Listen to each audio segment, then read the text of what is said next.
नमो अरहन्ताणं नमो सिद्धाणं नमो आयर्याणं नमो उवज्जायाणं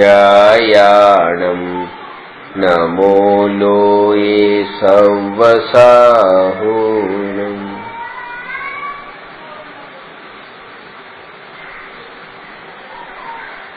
प्रश्न नंबर 240 सम्यक दृष्टिनी परिणति केवी होय छे?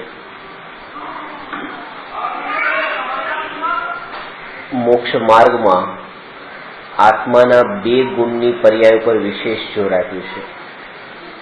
एक श्रद्धा अने बीजी चारित्र।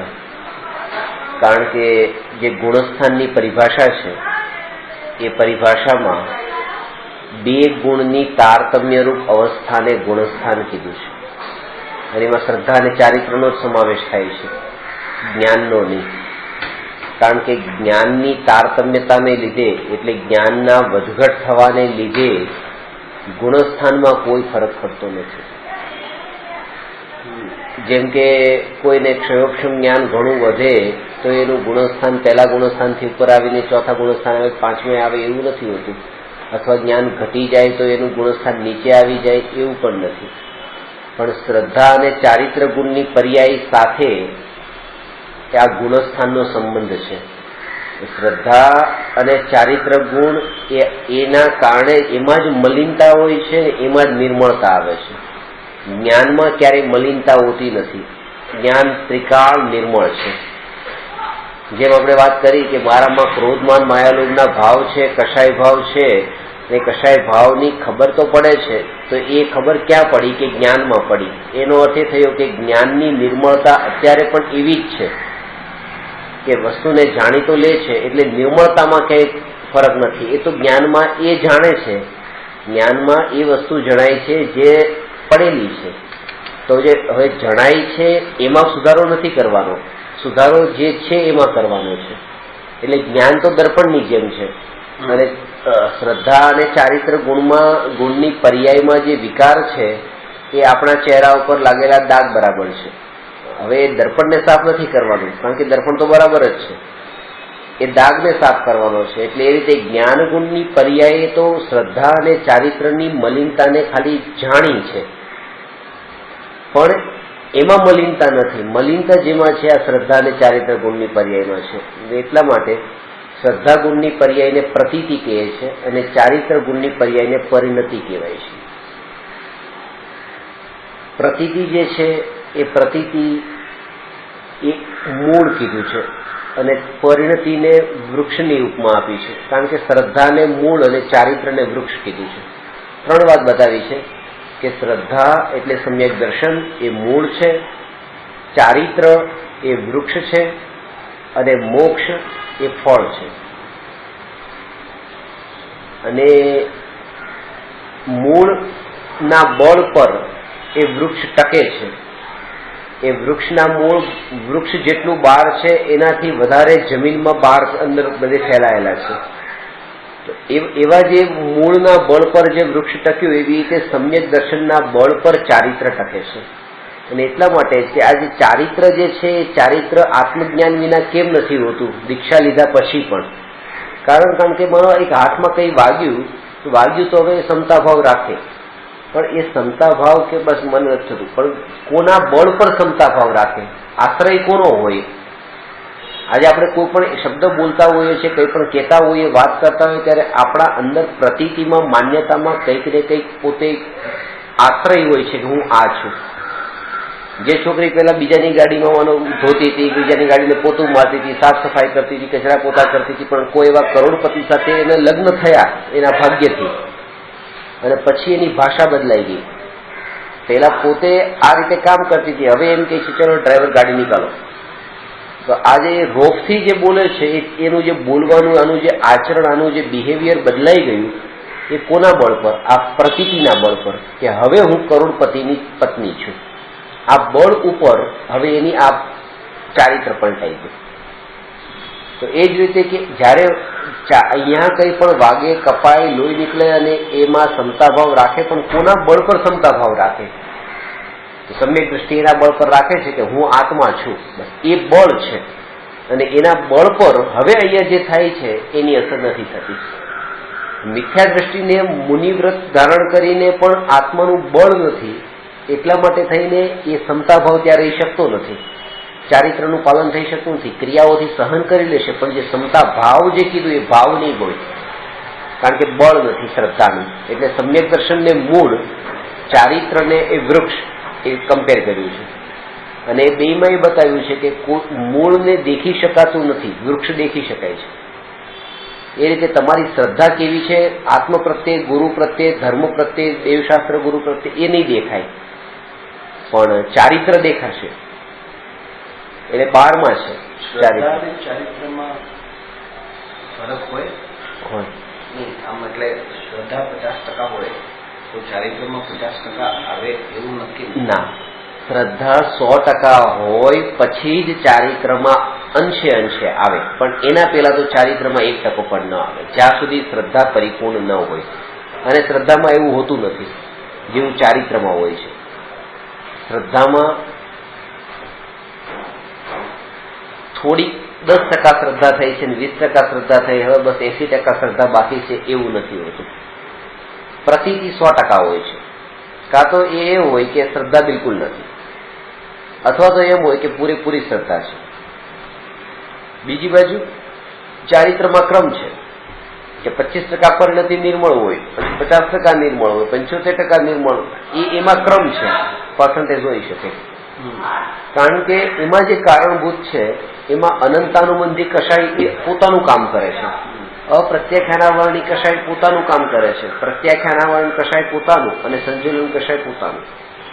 જ્યારે અહીંયા પ્રતીતિ માટે એક મિથ્યાત્વ નામનું જે કર્મ છે એ કામ કરે છે. એટલે મિથ્યાત્વ હોય તો 100% શ્રદ્ધા મિથ્યા છે, મિથ્યાત્વ ગયું તો 100% શ્રદ્ધા સમ્યક છે. એટલે એ 100% એમાં કઈ બે ફેરફાર ન થાય. અને એ જ કારણ છે કે જયારે શ્રદ્ધા નિર્મળ થાય છે ત્યારે પહેલા ગુણસ્થાનથી ડાયરેક્ટ ચોથા ગુણસ્થાને જાય છે, એક સાથે એક જ સમયમાં. સમ્યક દર્શન થતા એક સમયમાં પહેલા ગુણસ્થાનથી ચોથા ગુણસ્થાનને પ્રાપ્ત થાય છે.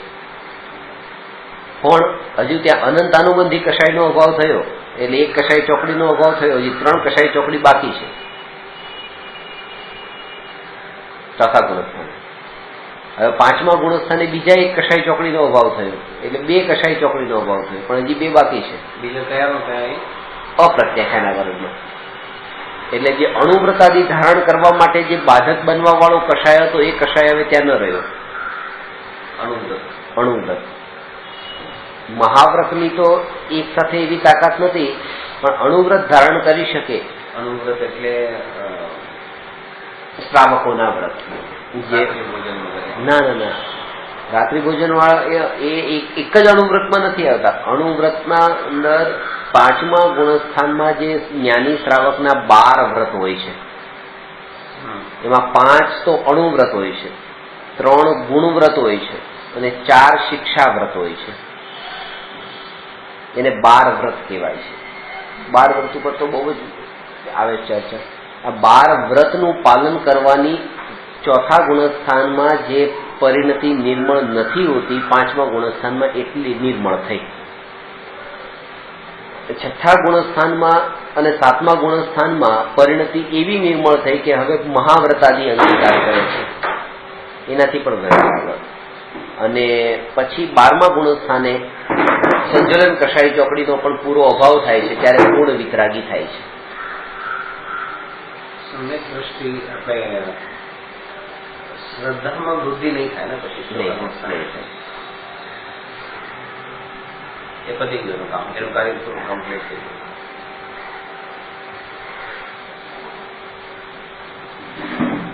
શ્રદ્ધામાં વૃદ્ધિ નહીં, શ્રદ્ધાનું કાર્ય પૂરું થયું.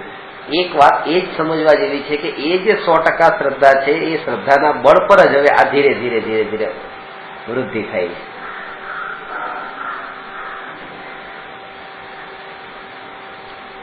ચોથા ગુણસ્થાને સમ્યક દ્રષ્ટિની શ્રદ્ધા કેવી હોય છે એ જાણે છે કે આ કોઈ પણ પદાર્થ મારા નથી. એક વાત આ ચોથું ગુણસ્થાન સમજાવવું થોડું અઘરું છે, સમજવું અઘરું છે.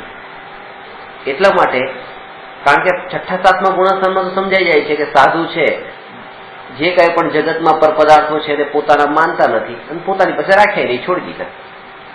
અને અહીંયા એ કહે કે પોતાના માનતા નથી ને પાછા એની સાથે સાથે રહે છે. આવું કેમ? આ વાત ન સમજાય. એક બાજુ એમ માને છે કે હું આત્મા છું, બીજી બાજુ છ ખંડને જીતવા જાય છે. એક બાજુ એમ માને છે કે પર પદાર્થમાં સુખ નથી, બીજી બાજુ છન્નું જરાણીને ભોગવે છે. તો આ વાત નથી સમજાતી.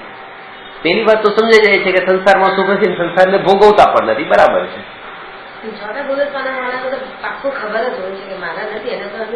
તો પછી શું કામ ભોગવે છે? પ્રતિથી થાય પછી આ ખાલી ઉદય પ્રમાણે ભોગવે છે. બસ તો એટલે એ ઉદય પ્રમાણે, હા, ઉદય પ્રમાણે ભોગવે છે. અને એનો રાગ તો છે, પાછો રાગ છે. એટલે તો કે રાગ જયારે છૂટશે ત્યારે એ ઘર પણ છૂટશે, પત્ની પણ છૂટશે, આ બધું વૈભવ, પૈસો બધું છૂટશે. પૈસામાં મોહ છૂટી ગયો છે, પણ પૈસાનો રાગ હજી બાકી છે. અનંતાનું મંદી રાગ છૂટ્યો છે, પણ રાગ નથી છૂટ્યો. રાગ તો છે 10માં 11માં. હા, એટલે પૂર્ણ રાગ ત્યાં સુધી, પણ છઠ્ઠા ગુણસ્થાનમાં પણ એ સાધુને છૂટ્યો છે રાગ. આ બધું સંસારનો જે રાગ છે ને આ બધું પરમાત્મા પલટાઈ જાય ને પછી? ના, એ રાગ વગર એ વિકલ્પ જ ઉત્પન્ન થાય. દુકાન પર બેઠા છે તો પૈસામાં રાગ છે, રાગ વગર એનો વિકલ્પ જ ન થાય કે મારે કમાણી કરવી છે. પત્ની પ્રત્યે રાગ છે, રાગ એના પ્રત્યે રાગ જ ન રહ્યો એમ નથી. રાગ એના પ્રત્યે ન રહેવાનો મતલબ પત્ની છોડી દેવી, પણ હજુ રાગ છે. મોહ છૂટ્યો છે. આ બે વચ્ચેનું અંતર સમજવાનું. મારા પણ છૂટ્યું છે, આ મારી નથી એમ માને છે, પણ એના પ્રત્યેનો રાગ જે છે એ નથી છૂટ્યો. એ વાતને માની લીધી છે. આ મોહ અને રાગ વચ્ચેનું અંતર આપણે કરેલું સમજ્યા છે. કપડાની એટલે તો કુંદાચાર્ય એ જ કહે કે આ મોહ છૂટી ગયો પણ હજી રાગ નથી છૂટ્યો. રાગ નથી છૂટ્યો એટલે તો આ સમયસર લખી છે તમારા પ્રત્યે રાગ છે કે લાવો આ જીવ પામે, તો એના માટે આ ગ્રંથ લખ્યું. એટલે મોહ છૂટ્યો પણ રાગ ન છૂટ્યો. રાગ સૌથી છેલ્લે છૂટે છે. પેલા મોહ છૂટે, પછી દ્વેષ છૂટે અને પછી રાગ છૂટે. અને એટલા માટે ભગવાનને તો મોહ પણ છૂટ્યો, દ્વેષ પણ છૂટ્યો અને રાગ પણ છૂટ્યો. પણ ભગવાનને આપણે વિત મોહીન શબ્દ નથી વાપરતા, વિત દ્વેષી શબ્દ નથી વાપરતા, વિતરાગી કહીએ છીએ. વિતરાગી ભગવાન. કારણ કે જેને રાગ છૂટી ગયો હોય એને મોહ ને દ્વેષ તો પેલા છૂટી જ ગયો હોય. સમજવા જેવી વાત છે ને. એ સૌથી છેલ્લે છૂટે છે રાગ. એટલે કહેવાની જરૂર નથી કે ભગવાન વિતરાગી છે, પછી સાથે એ કહેવાની જરૂર નથી. કોઈને એ કહેવાની જરૂર નથી કે આ કરોડપતિ કીધું પછી આ લખપતિ પણ છે ને હજારપતિ પણ છે. એ તો અંદર આવી જ ગયું એની સાથે. એટલે મોહ પેલા છૂટ્યો છે, દ્વેષ પછી છૂટે છે, રાગ સૌથી છેલ્લે છૂટે છે. વિતરાગી. વીતી ગયો છે રાગ, હવે એ વિતરાગી. બેની તો વાત જ નથી, પણ અંદર સમાવેશ સમજી લેવાનો છે, અન્ડરસ્ટુડ છે.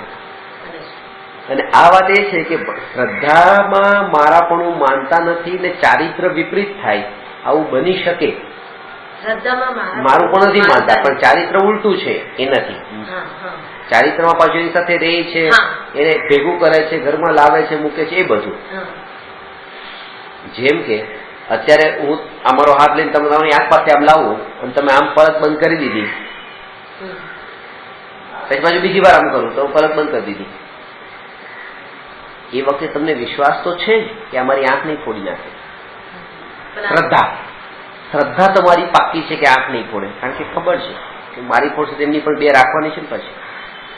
એટલે એ શ્રદ્ધા તો પાકી છે કે આ જયારે કોઈ આપણે આમ કરે ત્યારે આંખ ફોડવાનું નથી, તો પછી આંખ શું કામ બંધ કરીએ છીએ? આ ચારિત્ર આપણું એવું ઉલટું કેમ છે? શ્રદ્ધા છે કે ફૂટવાની નથી તો એ પછી બંધ કરી. આવું પોસિબલ છે. આપણી શ્રદ્ધા અલગ હોય ને ચારિત્ર અલગ હોય. અહીંયા જ ખબર પડે છે કે શ્રદ્ધા અને ચારિત્ર ગુણના કાર્યો પોતાના સ્વતંત્ર છે, અલગ અલગ છે.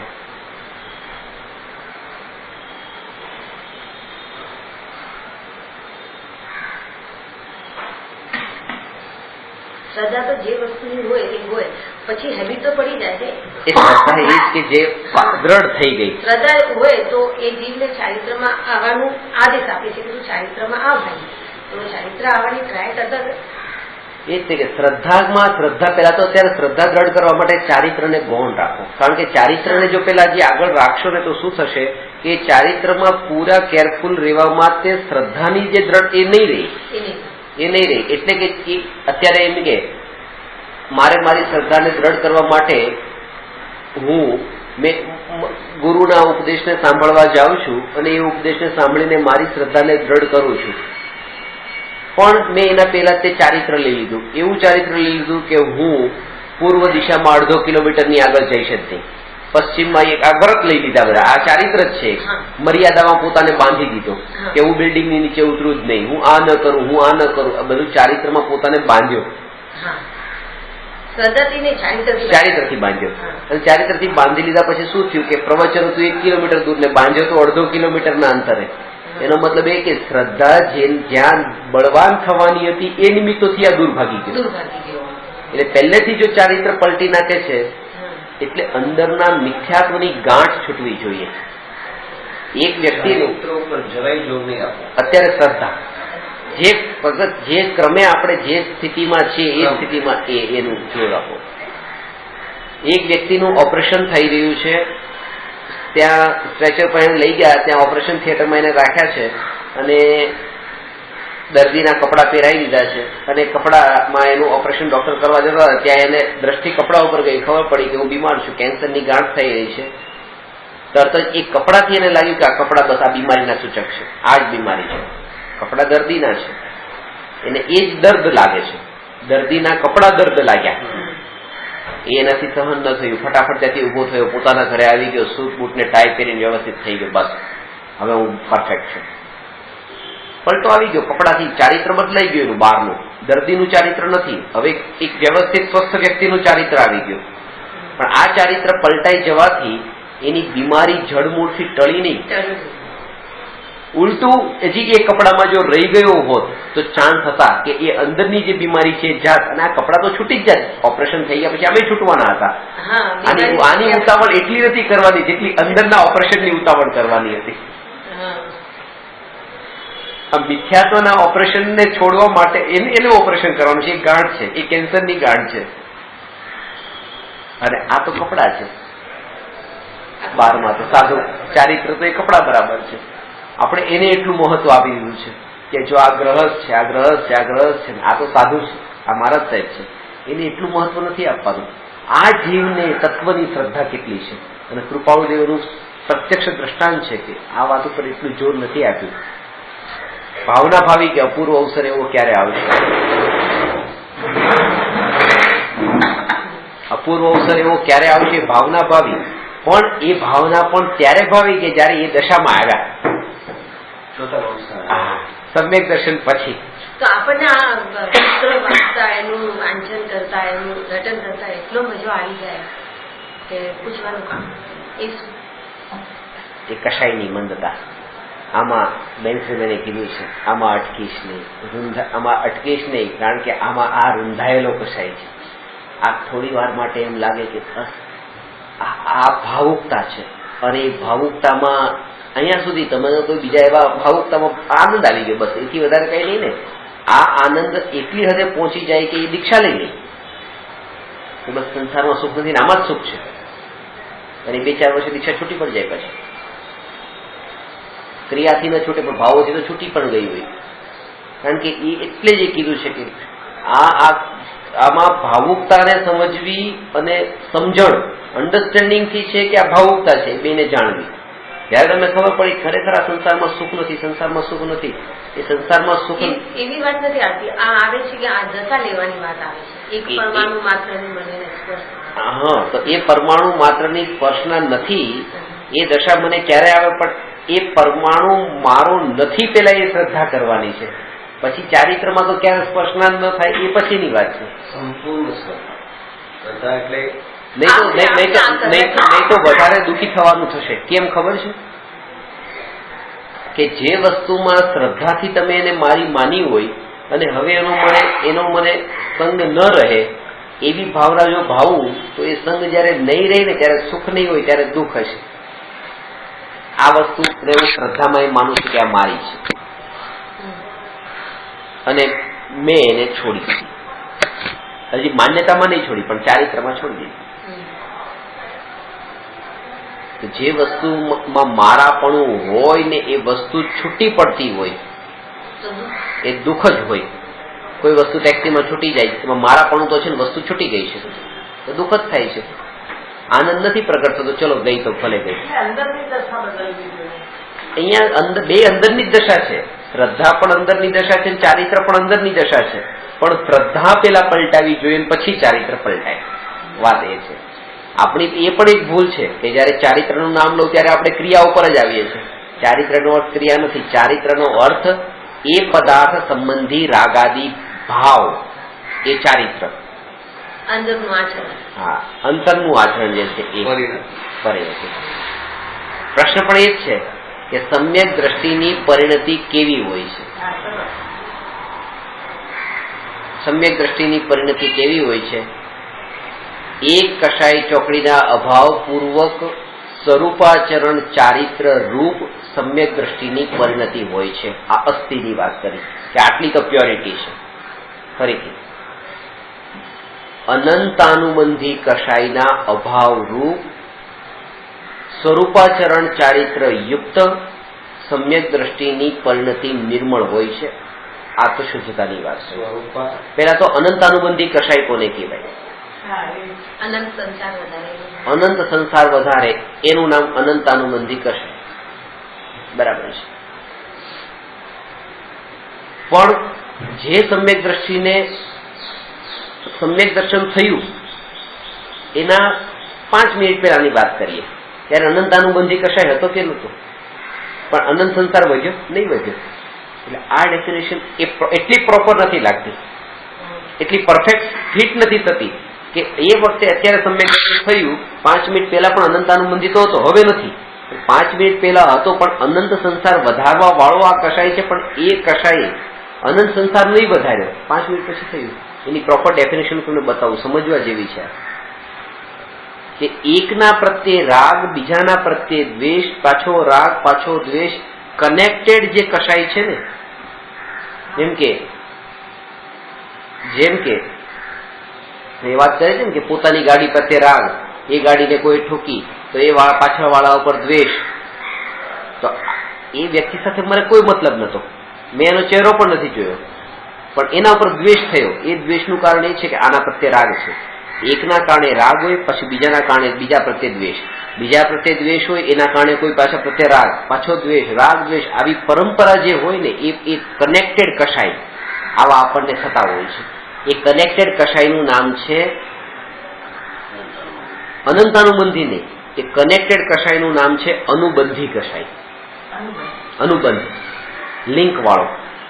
મને તમારા ઉપર ગુસ્સો છે તો તમારા પત્ની ઉપર એકને રસ્તા પર જોયા, એમના ઉપર ગુસ્સો આવી ગયો. તમારી ગાડી જોઈ, ગાડી ઉપર ગુસ્સો આવી ગયો. તમારું ઘર જોયું, ઘર ઉપર ગુસ્સો આવ્યો. કે અહીંયા એવું બન્યું કે તમારું નામ પણ વાંચ્યું, રસ્તો બદલી નાખ્યો, એ જગ્યા ઉપર ગયો ને, આ નામ અમારે જોઈએ નહીં. એવો ક્રોધ જે છે, આવો જે દ્વેષ છે, આ અનંતાનુબંધી ન કહેવાય, આને અનુબંધી કહેવાય. અનુબંધી. આ વાત મેં તમને બતાવી હોય તો કે એક મિત્રના પ્રત્યે એકના પ્રત્યે દ્વેષ છે, પછી એના કારણે બીજાના પ્રત્યે દ્વેષ કર્યો. કીધું કે રમેશ પરીક્ષામાં ફેલ થઈ ગયો અને એના પપ્પાએ એને ઘરમાંથી કાઢી મૂક્યો, પછી સુરેશ એના ઘરે ગયો, સુરેશને કીધું કે મારા પપ્પાએ તો મને આજે ઘરમાંથી કાઢી મૂક્યો, બહુ ગુસ્સો કર્યો. તો સુરેશે કીધું તું ચિંતા નહીં કર, હું જાઉં છું તારા પપ્પાને સમજાવું, કારણ કે અંકલ સાથે મારે બહુ સારું બને છે. ત્યાં ગયો અને પછી અંકલને કીધું કેમ છો, બધી થોડી બધી બહારની વાત કરી અને પછી આ રમેશ વાળો મુદ્દો ખોલ્યો કે અંકલ બધું બરાબર છે. પણ આ બધી વાત ચાલતી હતી ત્યારે આંટીએ કીધું કે સુરેશ તું અહીંયા આવ્યો છું, બોલ તું શું લઈશ, ચા કોફી? તો કે કોફી. એ કોફી બનાવવા અંદર ગઈ આંટી. એટલી વારમાં મારે મુદ્દો ખોલ્યો કે રમેશની ફરે પરીક્ષામાં નાપાસ થયો, પણ છોકરા તો નાપાસ થાય ને આ બધું તો હોય. તરત જ ગુસ્સો આવી ગયો આ સુરેશ ઉપર કે તું રમેશના વખાણ કરવા આવ્યો છે ચંદિકાની. તો જે પોતાના દીકરાને તો ઘરમાંથી કાઢ્યો, આ રમેશ ઉપર ગુસ્સો. પછી એ રમેશનો ગુસ્સો કોના ઉપર આવ્યો? આ સુરેશ ઉપર. તું પણ નીકળ અહીંથી, તું પણ નીકળ. આ એકનો ગુસ્સો બીજા ઉપર ગયો. આ અનુભવ અંદરથી પત્ની કોફી બનાવીને લાવી.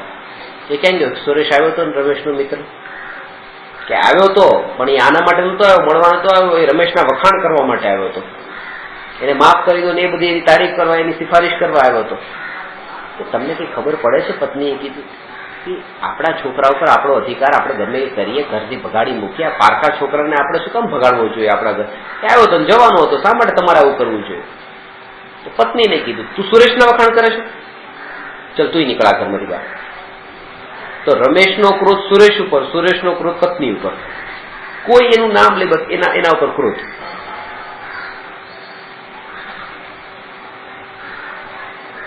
એક વાર પછી નીચે ઉતર્યા, બજારમાં વસ્તુ લેવા જવું હતું, પેન લેવી હતી. પેન લેવા માટે એક દુકાને ગયા. દુકાને જતા હતા, બીજી કઈ દુકાન હતી નહીં. જેવા દુકાન તરફ જોયું, ઉપર બોર્ડ વાંચ્યું રમેશ જનરલ સ્ટોર. નથી લેવી આ દુકાનથી પેન. રમેશ નામ વાંચતા ત્યાંથી ભાગ્યો. આ ક્રોધ, આ અનુબંધી ક્રોધ. એનું ફળ તો પછી પેલા આ પૂરી રીતે સમજી લો કે આ તો ક્રોધ બતાવ્યો, પછી એવી રીતે અનુબંધી માન, આ તો અનંત અનુબંધી તો પછી બતાવું છું અને પછી એનું ફળ બતાવું છું. હવે એક વાર જમવા બેઠા હતા, સીધી થાળી ફેંકી દીધી. શું થયું? કેમ આવું કર્યું? બસ નાલાયક રમેશ છે ને યાદ આવી ગયું. એ યાદ આવે ને ત્યાં મૂકી દો ખાવાનું. આ ક્રોધ, આ અનુબંધી, જેના વખાણ સાંભળતા ક્રોધ, જેનું નામ વાંચતા ક્રોધ, જેની યાદમાં પણ ક્રોધ, આ અનુબંધી ક્રોધ છે. આવો ક્રોધ જે રમેશ પ્રત્યેનો છે, એ ક્રોધ, એવો જ ક્રોધ જયારે પોતાના આત્મા ઉપર આવે ને, એનું નામ અનંતાનુબંધી ક્રોધ છે. અને આવો અનંતાનુબંધી ક્રોધ અનાદિકાળથી અત્યાર સુધી એક સમય માટે પણ રોકાયો નથી, ચાલુ છે. કેમ કે જેવી રીતે રમેશ પર ક્રોધ, તો રમેશનો ચહેરો જોવાનું પસંદ નથી. આ આત્મા પ્રત્યેનો એવો અનંત ક્રોધ છે કે આત્માને જોયો નહીં આજ સુધી, આત્માનું દર્શન કર્યું નહીં, સમ્યક દર્શન કર્યું નહીં. રમેશના વખાણ કરવા વાળા બીજા ગમ્યા નહીં, એના ઉપર ક્રોધ. આત્માના ગુણગાન ગાવા વાળા ગુરુ પણ એને રૂચ્યા નહીં. એનાથી પણ હજી આગળ તમને ખબર પડશે, હજી રૂચે છે, કેટલા રૂચે છે, શું રૂચે છે, બધી ખબર પડશે. એ રૂચ્યા નહીં. અને એનાથી આગળ કે આત્માનું નામ ક્યાંય લખ્યું જેમ ત્યાં રમેશચંદ્ર, એ પણ રૂચ્યું નહીં. આત્માનું નામ લખેલા હોય એવા શાસ્ત્રો પણ એને રૂચ્યા નહીં. તો આત્માની વાત કરે તો કે આ શું આત્મા બધા એને આત્મામાં રસ નથી. એ આત્માનો અર્થ જ એ લે છે કે જાણે ઓલો ભૂતવાળી આત્માની વાત કરતા હોય. આત્માનો અર્થ જ મોટા ભાગના લોકો ભૂત સમજતા હોય છે. આત્મા એટલે ભૂત, કે આ ઘરમાં આત્મા આવે છે, આત્મા આવે છે એટલે ભૂત આવે છે. એમ કેટલાક દિવસ ત્યાં ઘર ખાલી પડ્યું છે, અહીંયા આત્મા હતી. બસ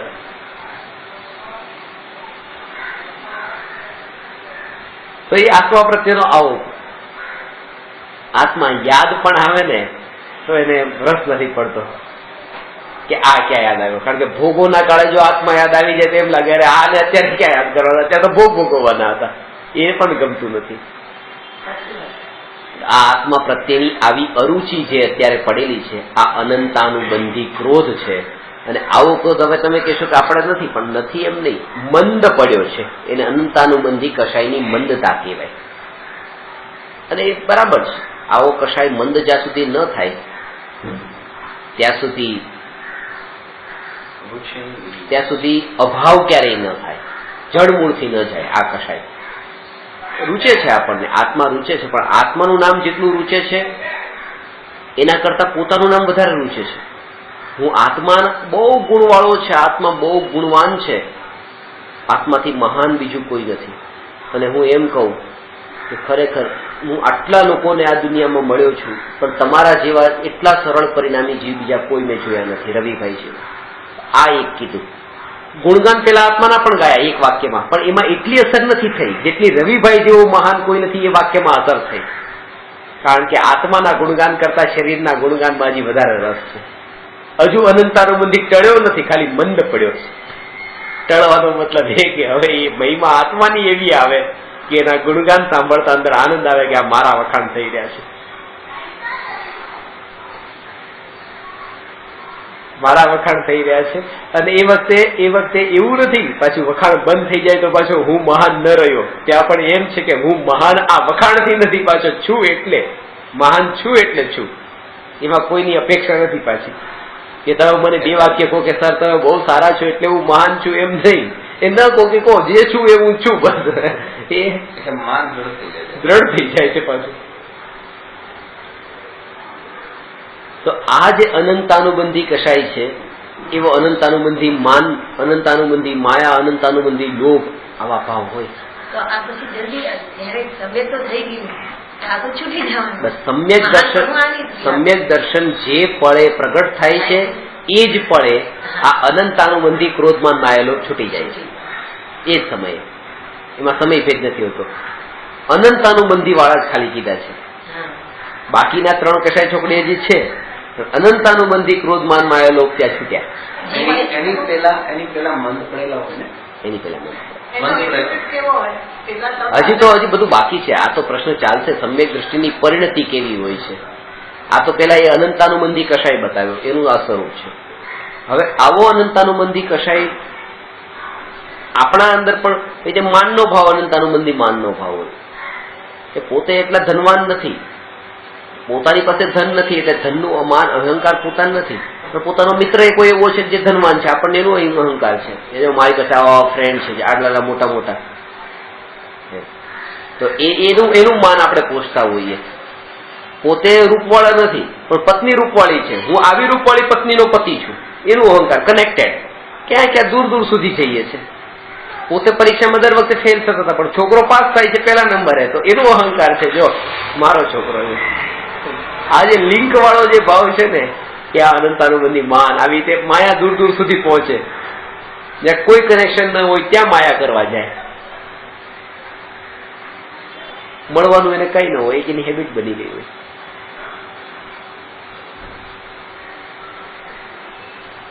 આ આપણે આવી રીતે થતું હોય. આ અનંત માયા કેવી રીતે બને? એ જ કે જેમાં તમારું પ્રયોજન સિદ્ધ થતું હોય ત્યાં તમે મનમાં જેવું હતું ને એવું વચનમાં ન કીધું, પણ જ્યાં કોઈ પ્રયોજન સિદ્ધ નથી થતું ત્યાં પણ દૂર દૂર સુધી જઈને પણ પોતાના કશાયને પોષવા માટે મનમાં ખબર છે કે સામે કોઈ નથી, મનમાં જાણે છે, તો એ વચનમાં કહેજો તમને પેલા બોલાવે. પછી પેલા એ જોયું કે એપ્રિલ ફૂલ, આ કઈ પ્રયોજન નતું. દૂર દૂર સુધી એ માયાચારી, મનમાં કઈ અલગ, વચનમાં કઈ અલગ ને કાયામાં કઈ અલગ.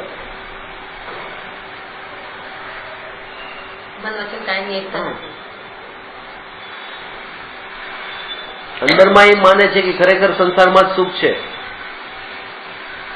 અંદરમાં એમ માને છે કે ધન જ વૈભવ છે, પણ કોઈ સાથે વાતો કરે ત્યારે એ બધી વાતો કરે, આમ જાણે કે બસ આ તો મેલ છે ને આ છે તે છે ને એ બધી વાતો કરે. આ માયાચાર છે, છળ છે ખોટો. એ શુષ્ક જ્ઞાની પણ ત્યારે કહેવાય કે જ્ઞાન પાછું પાક્કું હોય. આને તો કઈ પૂરું જ્ઞાન નથી, ખાલી એટલું કઈ પાસે સાંભળ્યું તો પૈસા મેલ છે ને એટલે બોલવા માંડે પૈસો મેલ છે. એને તો કઈ ભાવ ભાષણ જ નથી કે શું.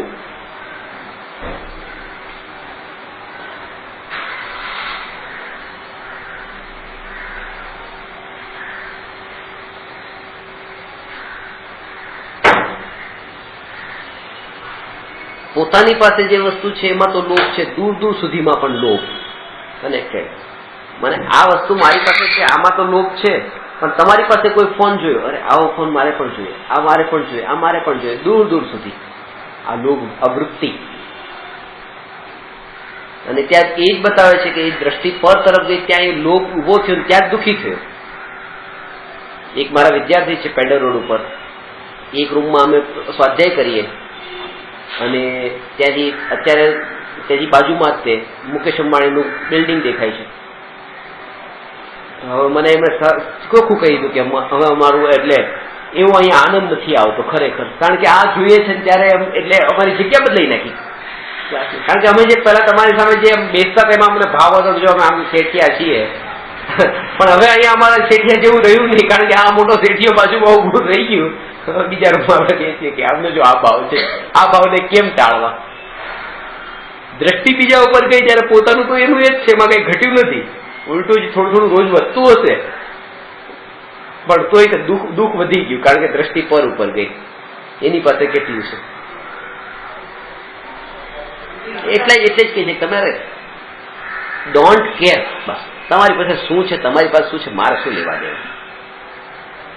અને એ પણ કે આ મારી પાસે શું છે એ પણ પરમાં જતું રહ્યું, એને મારે શું લેવા દેવા. પછી એમ નહીં કે તમારી પાસે શું લેવા દે, મારી પાસે છે તો ખાલી ઇમ્પોર્ટન્ટ છે, એનું પણ નહીં. જે પર છે એ પરથી મારે શું વળવું.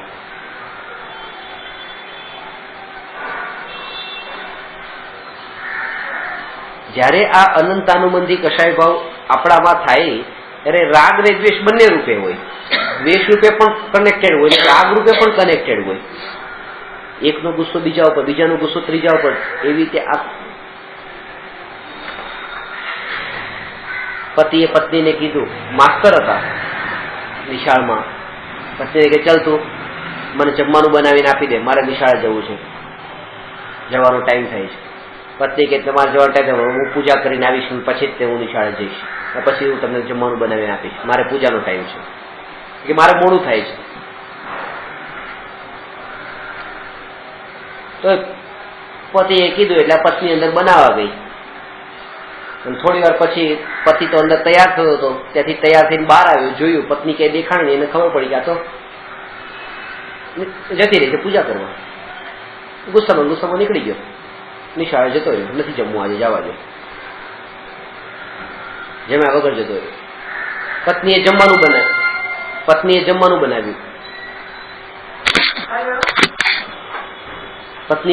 બનાવ્યું કે જવા દો હવે, અમે ક્યાં કશાય કરવો ખોટો, બનાવી દો, એને મોકલાવી દઈએ, પતિને ઘરેથી વિદાય કરીએ. જમવાનું બનાવીને બહાર લાવી, પતિ દેખાણા નહીં, ગુસ્સામાં આવી ગઈ. આટલી મહેનત કરી, પૂજાઈ છૂટી ગઈ, જમવાનું બનાવીને ખાધા વગર જતા રહ્યા. ગુસ્સો આવ્યો, કરે શું? છોકરા ઘરે હતા, છોકરાને મારવા માંડી. ગુસ્સો, પતિનો ગુસ્સો તો છોકરા ઉપર કાઢ્યો. આવું થાય, કારણ કે ઘણી વખત આપણો ક્રોધ ક્યાંય એ વિષયોમાં ન નીકળતો હોય ત્યારે કોઈ એવી વસ્તુમાં આપણે કાઢતા હોઈએ જ્યાં પોસિબિલિટી હોય. ઘણી વખત એવું હોય કે ક્યારેક મારે તમારા ઉપર એટલો ગુસ્સો છે, તમારા ઉપર કાઢી શકતો નથી, અને બીજા પણ લિવિંગ છે એના ઉપર નથી કાઢી શકતો, ક્યારેક આની ઉપર ઉતરી આવું છું, આને ફેંકી દઉં છું. કારણ કે ગુસ્સાને ક્યાં વ્યક્ત કરે.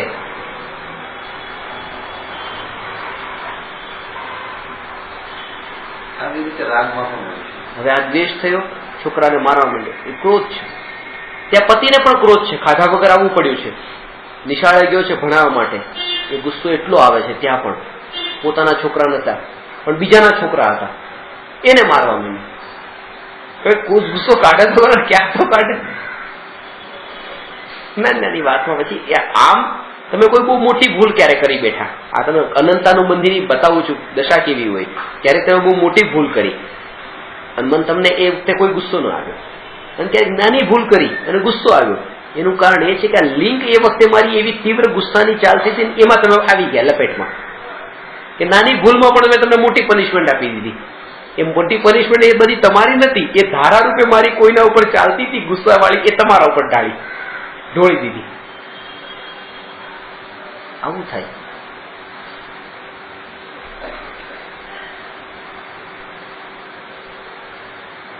સવારે જેવું જોઈતું હોય એવું જ શાક મમ્મીએ બનાવીને આપ્યું, એવી રીતે રસોઈ બનાવીને આપી. ઓફિસે ગયો, કામ પરથી પાછો આવ્યો, મમ્મી પપ્પા માટે કોઈ ગિફ્ટ લઈને નહીં આવ્યો. એને આખો દિવસ ઓફિસમાં કામ કરીને એટલો થાકેલો હતો, ક્યારે ઘરે જાઉં, ક્યારે આરામ કરું. બીજા દિવસે મમ્મીએ જેવું નતું ભાવતું એવું શાક બનાવીને આપ્યું. ઓફિસે ગયો, ઓફિસ પછી સાંજે પોતાની ગર્લફ્રેન્ડ સાથે મીટિંગ રાખી, અને મીટિંગમાં એટલો ખુશ થયો કે લાવ, એમ થયું કે લાવ મારી મમ્મી પપ્પા માટે કઈ ગિફ્ટ લઈને જાવ. ગિફ્ટ લીધી, ઘરે ગિફ્ટ આપી લીધી. એ કાલે સારું જમવાનું બનાવીને આપ્યું તોય ગિફ્ટ નહીં આપી, આજે સારું જમવાનું બનાવીને આપ્યું તોય ગિફ્ટ આપી. કારણ કે આ ગિફ્ટ એની નથી, કોઈ એની સાથે લિંક નથી, આ લિંક અહીંની છે. જે રાગ અહીંનો હતો પૂરેપૂરો ત્યાં મમ્મી પપ્પામાં જતો હતો. આવું આપણે થાય. ઘણી વખત આપણે બહુ ખુશ હોય ત્યારે આપણે દાન પુણ્ય વધારે કરી નાખીએ. જેને દાન પુણ્ય આપતા હોય એની સાથે આપણો કોઈ સંબંધ જ એટલો ન હોય એવો, પણ એનો રાગ છે ને પૂરેપૂરો ત્યાં નાખતા હોય. આ સાહેબ નું મુખ સારું છે, હા, પેપર મૂકી દો, કામ થઈ જશે. મૂળ જોઈને કામ કરજો. આપણે એમ કહીએ ને કોઈને મૂળ જોઈને એટલો એની લિંક પેલા કોની સાથે ચાલી છે બસ એ જોજો, કારણ કે એ બધી ત્યાં આવવાની છે. હા, એટલા નાના છોકરા મૂળ જોઈને આપણી જોડે વાત કરે, એમને કઈ જોઈતું તો મૂળ જોયે. સાચી વાત છે. આ અનંતાનુબંધી કશાય એવો છે કે કોઈનો ખરેખર તો એ પોતાની ધારા છે આ કશાયની. એમાં કોઈ બીજો વ્યક્તિ એમાં વચ્ચે ન લો, એમાં લાગે આ પોતાની તીવ્રથી મંદ, મનથી તીવ્ર, તીવ્રથી મંદ, આ રીતે ધારા ચાલતી ગઈ છે.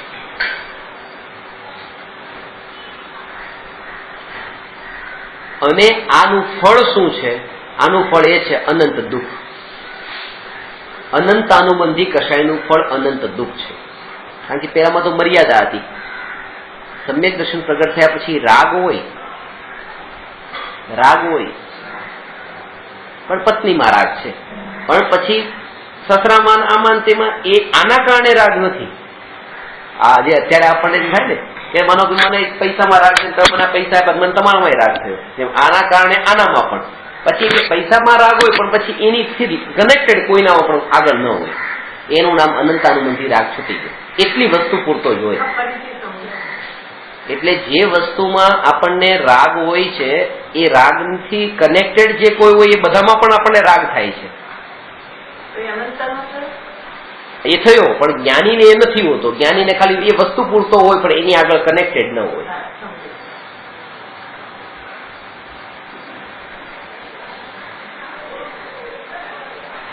જે અત્યારે આપણને એ કશાય ભાવ થયો, મેં તમે વાત કરી કે એક મુસ્લિમ દુબઈના એક વખાણ કર્યા કે દુબઈમાં મારો એક મોલમાં કેમેરો રહી ગયો તો એ કેમેરો પછી મને 4 કલાકે મળ્યો.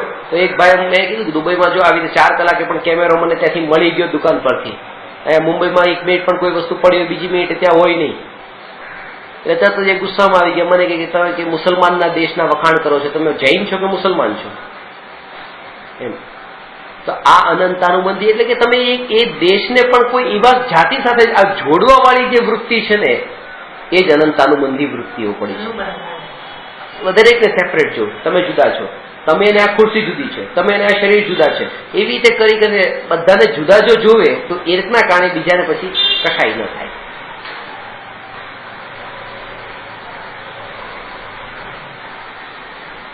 સાધના માટે આસન ગોતી રહ્યા છે. હા, હવે માનો આતંકવાદીઓએ આ લોકોને મારી નાખ્યા, 10 આતંકવાદીઓએ 200 જણાને મારી નાખ્યા ફાયરિંગ કરીને.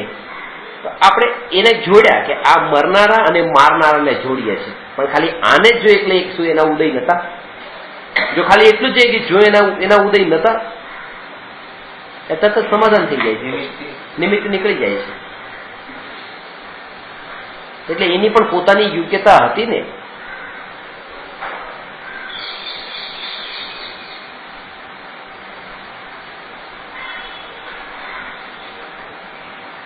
આ અનંતાનુબંધી કશાયનું ફળ તમે જે પૂછ્યું એ આ અનંત પરિભ્રમણ કરતા પણ અનંત દુઃખ જે છે એ.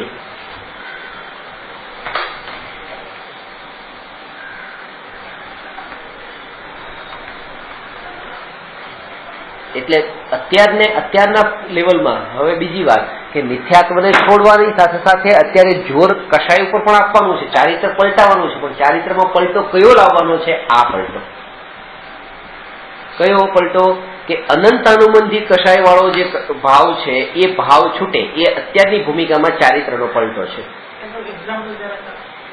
એનું એક્ઝામ્પલ એ કે અત્યારે જે આપણને આ દૂરના સંબંધમાં જે ગાડી પ્રત્યે રાગ થયો પણ ગાડી મોકલનાર પ્રત્યે પણ રાગ થયો, તો આ ન થવો જોઈએ.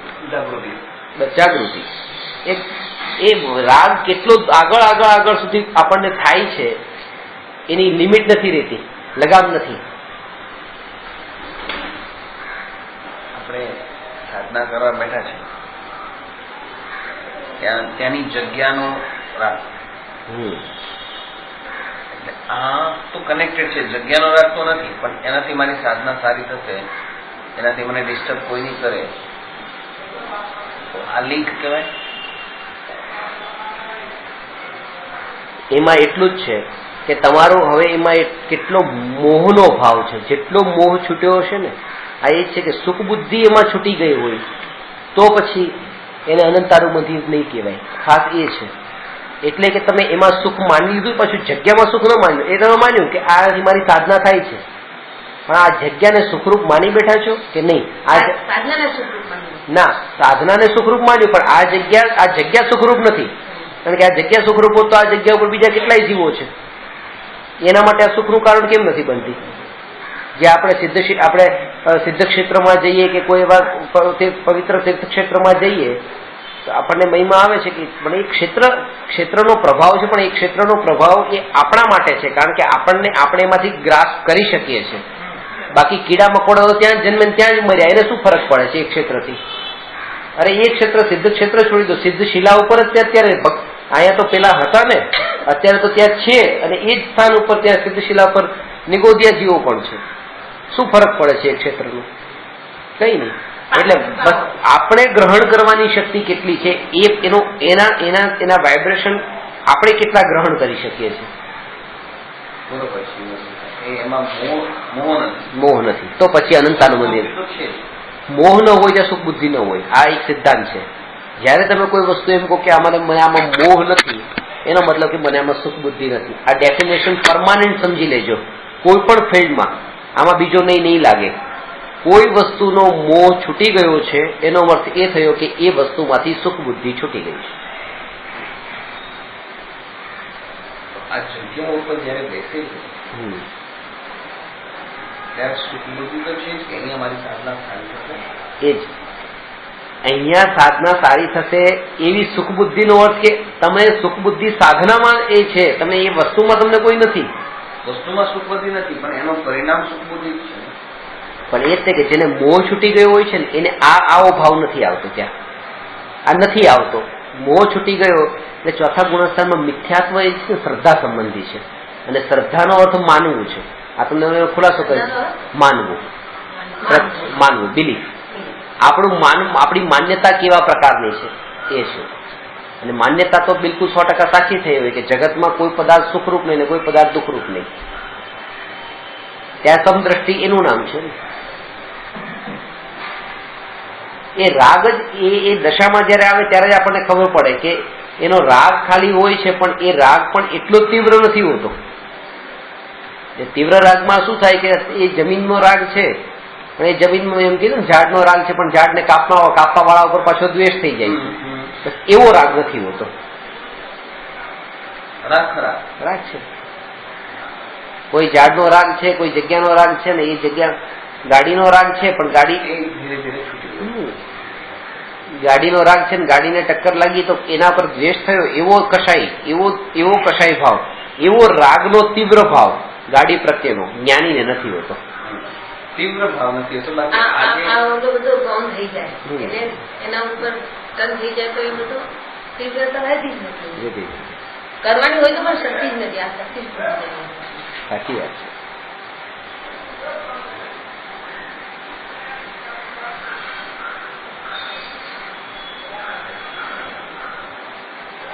સમ્યક દ્રષ્ટિ જીવની પરિણતિમાં મલિનતા છે, જેટલા અંશે મલિનતા છે, ચારિત્ર ગુણની પર્યાયમાં જે મલિનતા છે એના માટે શબ્દ વાપર્યો છે વૃત્તિની મલિનતા,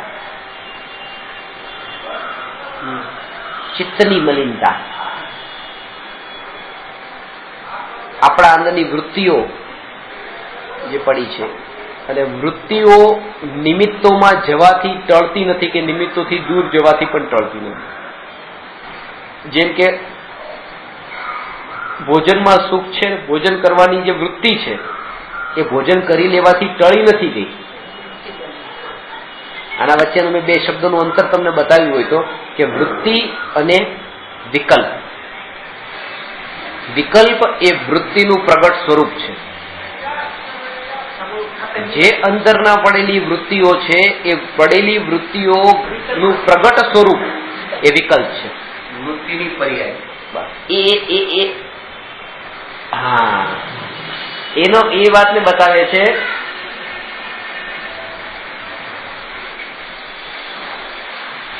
કોઈ એમ કીધું કે મને આજે એવો ભાવ આવી ગયો, આ ભાવ મને આવ્યો, હું આવું ક્યારે આવ્યું નથી, મારા અંદર એવું કોઈ દાનત પણ નથી, કઈ નહીં, પણ પેલી વસ્તુ કોઈની પડી છે ને મને આજ લેવાનો ભાવ આવી ગયો. આ ભાવ આવ્યો, અંદરનો કોઈ મારો એવો અભિપ્રાય નતો. એ ભલે ગમે એટલી એના માટે ખુલાસો કરે, ક્લેરિફિકેશન આપે, પણ એ વિકલ્પ એને ઉત્પન્ન થયો છે એ વાતને બતાવે છે કે અંદરનો મેલ એના અંદર કેટલો પડ્યો હશે. અને એના થકી તે આપણે આપણી પરિણતિને માપી શકીએ છીએ વિકલ્પો થકી.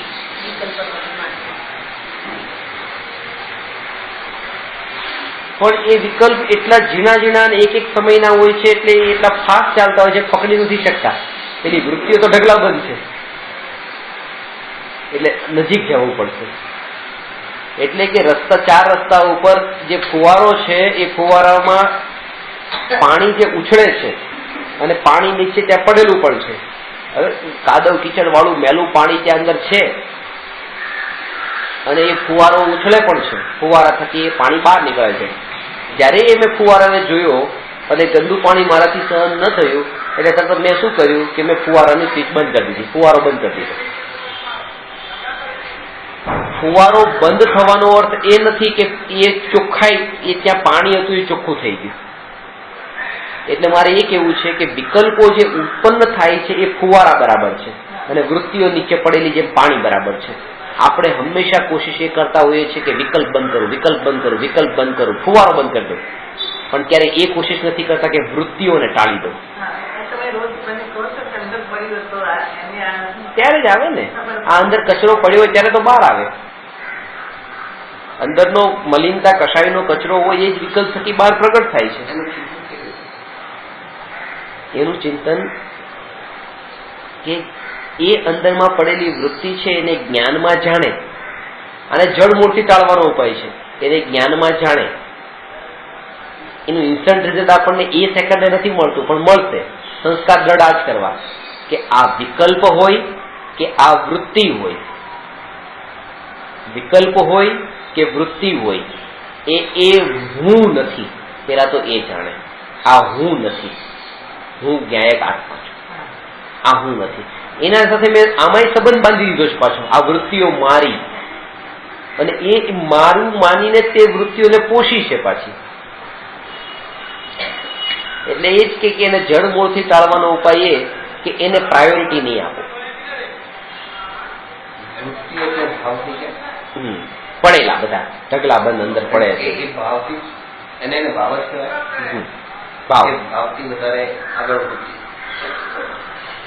રાગાદી વિકારી ભાવ, એનું નામ છે પરિણતિની મલિનતા, વૃત્તિઓ. આત્મા પર છીટકેલા ભાવ. બહુ સરસ રોજ પ્રશ્ન રહેતો કે મને વૃત્તિ કેમ કીધી એટલે જ ને હું ખાસ એ વાતને કહું છું કે તમારા વિકલ્પોને નહીં, તમારી વૃત્તિને ચકાસો. કારણ એનું એ છે કે વિકલ્પોને ટાળવા, કોઈ પણ પર્ટિક્યુલર વિકલ્પોને ટાળી દેવા એટલું અઘરું કામ નથી. એટલું અઘરું કામ નથી કે ભૂખ લાગી છે ને, જમવું છે જમવું છે જમવું છે, આ વિકલ્પો જે ઉત્પન્ન થાય છે એટલું અઘરું કામ નથી. 2 રોટલી ખાઈને પેટમાં નાખી દીધી, પતી ગયું, ખાવાનો વિકલ્પ ટળી ગયો. પણ ખાવાની વૃત્તિ નથી ટળી, એ જે અંદર પડેલી છે.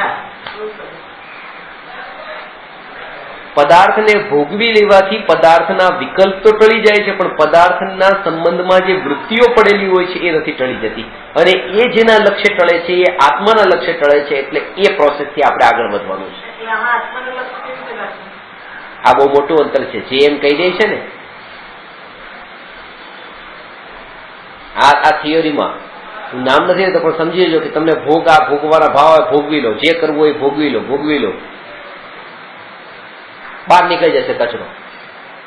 ગુસ્સો આવ્યો કરી નાખો, કામ વિકાર થયો ભોગવી નાખો. એનાથી વૃત્તિ નહીં ટળી જાય, વિકલ્પ ટળશે એ ટાઈમ પૂરતો, પણ આગલા સમયે નવો વિકલ્પ પાછો ઉભો હશે.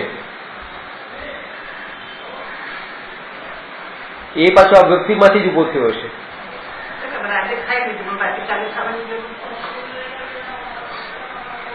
અને આ વૃત્તિઓ તો જાત જાતની છે. એક સાથે કેવી રીતે ટાળવી, એક સાથે ટાળવામાં તો બહુ અઘરું પડે. એ જમવાની વૃત્તિ, ફરવાની વૃત્તિ, ભોગોની વૃત્તિ, આ બધી વૃત્તિઓ તો ઘણી પડી છે. આત્માની મહિમા આવે ત્યારે આ બધી વૃત્તિ એક જ કેટેગરીમાં આવી જાય. આત્માનો મહિમા એવો આવે કે એ આ દરેક સમયે એની આપણે વેલ્યુ કરતા તો બહુ સારી રીતે આવડે છે. વેલ્યુ કરતા બહુ સારી રીતે આવડે છે. એક 10 રૂપિયાની નોટ પડી 100 રૂપિયાની નોટ પડી તો 100 રૂપિયાની નોટ પેલા બચાવશું તો ખબર પડે છે કે આની વેલ્યુ વધારે છે. ચાંદીને સોનું પડ્યું તો સોનાને પેલા બચાવશું, સોનું જ બચાવવું જોઈએ. સોનું ને પ્લેટિનમ હોય તો એમાં પેલા બચાવશે. તો એ જેની મહિમા એને વધારે છે એ વસ્તુને બચાવે છે. તો દરેક સમયે આપણને વિચારો પૂતગલના જ આવશે, આનું શું થશે, આનું શું થશે, પણ ક્યારે એ વિચાર આવે છે કે આ વિકલ્પથી મારું શું થશે? જેના વિચાર તમે કરો છો, આ દીકરાનું શું થશે, આ વહુનું શું થશે, આનું શું થશે, ગાડીનું શું થશે, ઘરનું શું થશે, પણ એ વિકલ્પથી મારું શું થશે એનો વિચાર નથી કરતા. પ્રાયોરિટી આત્મા નથી, પેલા એ વિચાર કરે. બટાટા નહીં ખાઓ તો આ દેશમાં આટલા બટાટા ઉગે છે, બટાટાનું શું થશે? આ લીલોતરી નહીં ખાઓ તો આ લીલોતરી શાકભાજી વેચવા વાળાનો કામ ધંધો કેમ ચાલશે, એ બધાનું શું થશે? તો હું આ નહીં કરું તો એનું શું થશે એ વિચાર આવે છે બીજાનું, પણ આ કરીશ તો મારા આત્માનું શું થશે એ વિચાર નથી આવતો. આત્માનું અહિત થશે. વૃત્તિઓ અંદરમાં પડેલી છે. બીજું કે એવો પણ મહિમા આવે કે આ વૃત્તિઓને જડમૂળથી ટાળવાનો આ એક ચાન્સ છે. જેમ ગઈકાલે કીધું કે આ મહેલમાં પ્રવેશ કરવાનો, બાકીની દશામાં તો એ ચાન્સ પણ નથી. બાકીની દશામાં તો આવો એક ચાન્સ પણ નથી.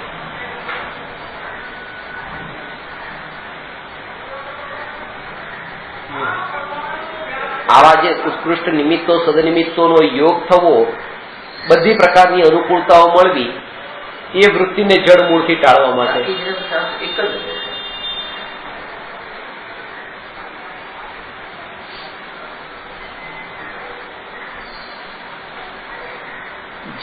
જવાઈ જાય છે, પણ પાછું એટલું વળી જવાનું છે. અત્યારે આના ઉપર જોર આપવાનું છે. જવું જ નથી એના ઉપર નહીં, પણ પાછા વળવા ઉપર.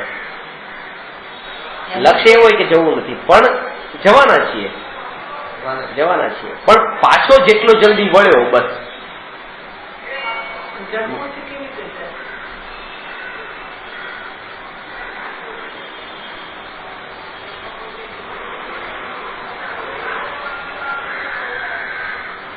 જડમૂળથી વૃત્તિ કેવી રીતે જાય, વૃત્તિ જડમૂળથી કેવી રીતે જાય, વૃત્તિ જડમૂળથી કેવી રીતે જાય? આ ભાવથી એ ન જાય, આ ભાવથી ન જાય. આના માટે સ્વરૂપનું વેદન, પ્રભાવનું વેદન જેને થયું હોય, સંવેદન થયું હોય, પ્રત્યક્ષ નિર્વિકલ્પ સંવેદન થયું હોય, એને જાય જડમૂળથી. આ થિયોરીથી બોલી લેવાથી, સાંભળી લેવાથી, લખી લેવાથી ન થાય.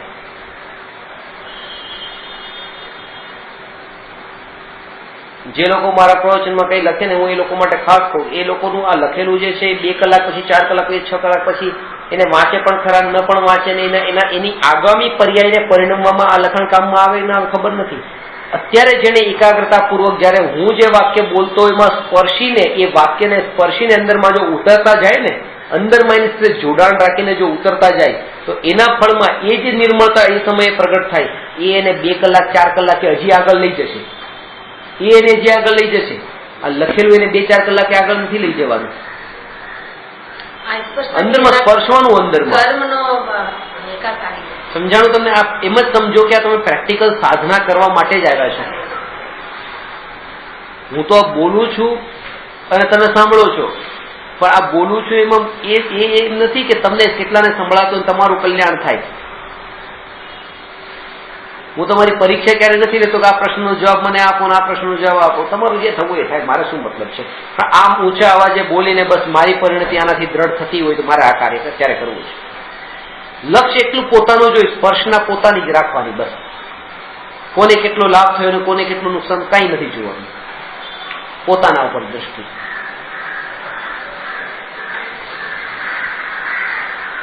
આપણે જયારે છે ને, આપણે જયારે એ વાતને સાંભળીએ છીએ, ભલે લખીએ કે ત્યારે લખીએ ત્યારે આ વાત લખેલી એમાં જ રહી જાય છે.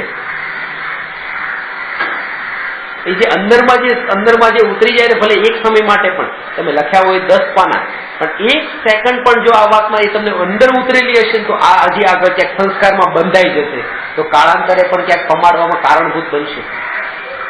જે લખેલું હોય ને એક વાર પાછું વાંચી લઈએ હા. ને તો એવી સરસ સ્મૃતિ આવે છે કે આ બધા પછી ત્યારે સ્મૃતિ જ રહી પાછી એ વાત સમજાવી ને તમને સ્મૃતિમાં નહીં આવે. એ સ્મૃતિમાં જ આવ્યું નથી આવતું. કહું છું ને 500 નોટો ભરેલા લખેલા મારી પાસે છે.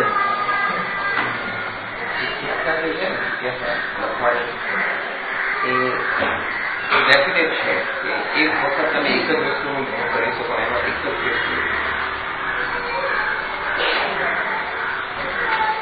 અને સમૂહસરણમાં જે પ્રત્યક્ષમાં પામેલા જીવ હતા એ જ હતા જે ત્યારે લખવા નતા બેઠા ત્યારે પ્રેક્ટિકલ જ કરવા બેઠા હતા. ભગવાનની હાજરીમાં જે પામવા વાળા જીવ હતા. એટલે એક તમે એ લક્ષ્ય લઈને નથી આવ્યા કે હું આત્માને પ્રાપ્ત કરવા જાઉં છું, હું ત્યાં ભણવા જાઉં છું, લખવા જાઉં છું. જો ત્યાં મારી આત્માની સાધના થતી હોય 2 કલાકમાં પછી ભલે મારા ઘરે ન પણ થતી હોય મને મંજૂર છે. એ ટાઈમે હું એ કામ પરફેક્ટ કરું, એ ટાઈમે એ કામ પરફેક્ટ કરું. અને એના કારણે મોટું નુકસાન તો આપણને એ થતું હોય છે કે જયારે હું બોલતો હોઉં તમે લખતા હોય, લખતી વખતે પછી કોઈ વાક્ય તમે લખવા બેઠા એ વખતે 4 વાક્ય કોઈ એવા ઇમ્પોર્ટન્ટ બોલી ગયો જે તમારે લખાયા નહીં, સંભળાયા પણ નહીં, અને એના પછીના જે બીજા 12 વાક્ય કહીશ એની લિંક મળશે કારણ કે એ 4 વાક્યથી લિંક હતી એની. એટલે એક સમયમાં આપણે એક કામ નથી કરતા. જયારે જમવા બેઠા હોય ત્યારે જમવાના વિચાર નથી હોતા, ત્યારે કોઈ બીજા વિચાર હોય છે, અને કોઈ બીજું કામ કરતા ત્યારે કોઈ ત્રીજા વિચાર હોય છે. જે સમયે જે કામ કરીએ તે વિચાર નથી હોતા અને એ વખતે બેહોશ થઈ જાય છે અને બેહોશીમાં ભાન નથી રહેતું. તમે ટીવી જોતા હોતા જો જમતા હો તો ખબર નહીં રહી કેટલું વધારે ખવાઈ ગયું, બેહોશ થઈ ગયા છે ત્યારે કોઈ ઠેકાણું નથી પોતાનું. આ લખી દીધું ને યાદ કરવાની જરૂર નહીં, એનું ચિંતન જ ત્યાં એન્ડ થઈ ગયું.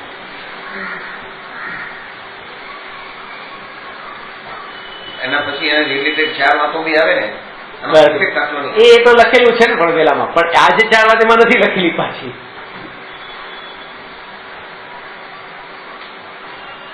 એટલે સ્કૂલમાં તો અમારે ત્યારે એવું હતું કે ગુરુ બોલે લખાવાનું નહીં, એ લખાવે તો લખે.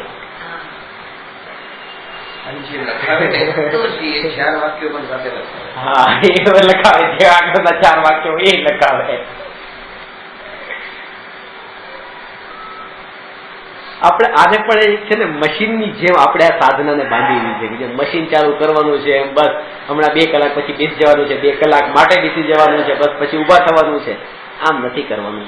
જીવનને પરિવર્તિત કરવાનું નામ છે. પરિવર્તન એટલે પૂરેપૂરું પ્રેક્ટિકલી પૂરું બદલાઈ જાય.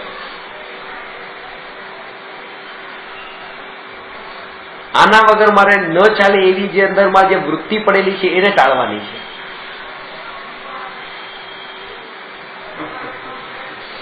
આના વગર ન ચાલે એ વૃત્તિ ટાળો. આના વગર તો તમે દુઃખી નથી પછી. ભલે રાગ હોય કે પસંદ રાગ હોય કે ભલે ભગવાન હોય કે તમે જો સારા એવા ફ્લેટમાં રહો છો, સારા એવા સ્થાનમાં છો, એમાં દોષ છે કે નહીં? સમ્યક દ્રષ્ટિ કે છે દોષ નથી. સમ્યક દ્રષ્ટિને એમાં પણ નિર્જરા થાય છે ઘણા બળ ઉપર. એ તમને કહું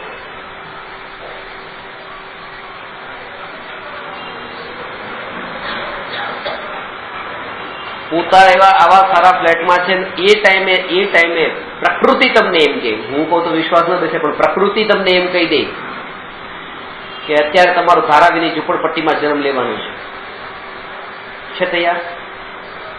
બાપ દારૂડીઓ છે, આવા છે, આમ હશે, બધું એક્સેપ્ટેડ. જેના કોઈ પણ હિચકિચાટ વગર એક્સેપ્ટેડ છે, કહી દીધું બસ સ્વીકાર છે, એ જીવનું આવા સારા ફ્લેટમાં રહી છે તો પણ એ નિર્જરાનું કારણ બને છે, એને બંધ થતો. કારણ કે એ એક્સેપ્ટેડ એ જ બોલી શકે જેને અહીંયા એટલી આસક્તિ નહીં હોય, આટલી તન્મયતા નહીં હોય, આના વગર નહીં ચાલે એવો ભાવ નહીં હોય.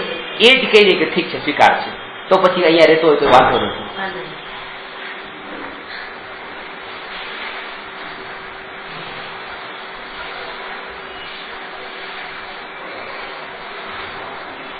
એક દ્રઢતા એવી આવી ગઈ હોય એના બળ પર.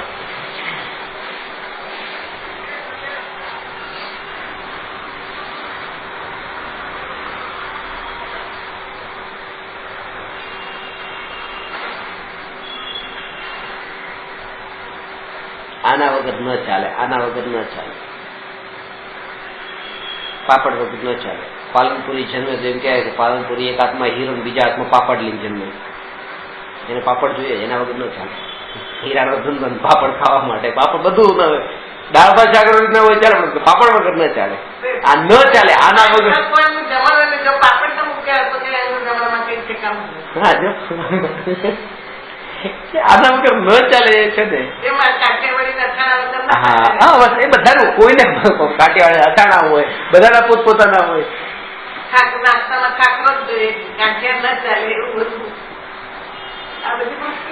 ગુજરાતી લોકો એમ કે આ ખાખરા વગર ન ચાલે. હિન્દી મારવાડી પંડિતો આવે છે ને બધા એમ જ કે આ ગુજરાતી લોકોને વાસી રોટલી વગર ન ચાલે. વાસી ખાખરા એટલે વાસી રોટલી કે बासी रोटी के बिना उनको चलता ही नहीं है. कचरो के नहीं खाखरा बासी रोटली के.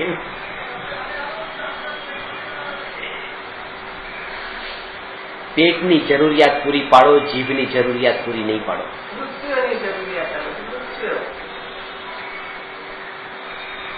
પેટને આહારની જરૂર, જીવન જીવવા માટે પેટને કે આહારની જરૂર છે તો આપો, 2 રોટલી આપો.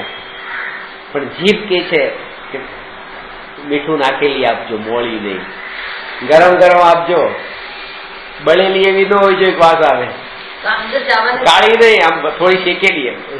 સ્પર્શ, રસ, ગંધ, વર્ણ બધી પર્યાયો એટલી પરફેક્ટ ઇન્દ્રિયો માંગે છે. પેટની જરૂરિયાત માટે પાણીના ગ્લાસ, પાણીની જરૂર છે. સ્પર્શેન્દ્રિય કે છે ઠંડુ જ જોઈએ, રસનેન્દ્રિય કે છે કે ઠંડુ નહીં મીઠું જોઈએ, એટલે શરબત ઠંડુ ને મીઠું. ત્યાં ઘ્રાણેન્દ્રિય કે છે એમાં ફ્લેવર જોઈએ, ગુલાબનું સુગંધી જોઈએ. ચક્ષુઇન્દ્રિય કે છે કે સફેદ નહીં, એને ગુલાબી રંગ નાખજો અંદર. અને કર્ણેન્દ્રિય કે છે કે આ પાણી જયારે પીવાતું હોય ત્યારે આમ નામ નહીં, ટેપ ચલાવો અને પીવું. અને આવું આ પીવા માટે થઈને કોઈ રેસ્ટોરન્ટમાં કે કોઈ જગ્યાએ જાય છે, એના 50-100 રૂપિયા ખર્ચી નાખે છે. આ પેટની જરૂરિયાત માટે નથી, પેટની જરૂરિયાત રૂપિયાના પાણીના ગ્લાસમાં પણ થઈ શકતી હતી. આ 50-100 રૂપિયા કમાવા માટે પછી કેટલું ખોટું બોલાય. એ બધા પાછી આવી તો ઇન્ક્લુડ છે આ 5 ઇન્દ્રિયના વિષયોની પૂર્તિ માટે.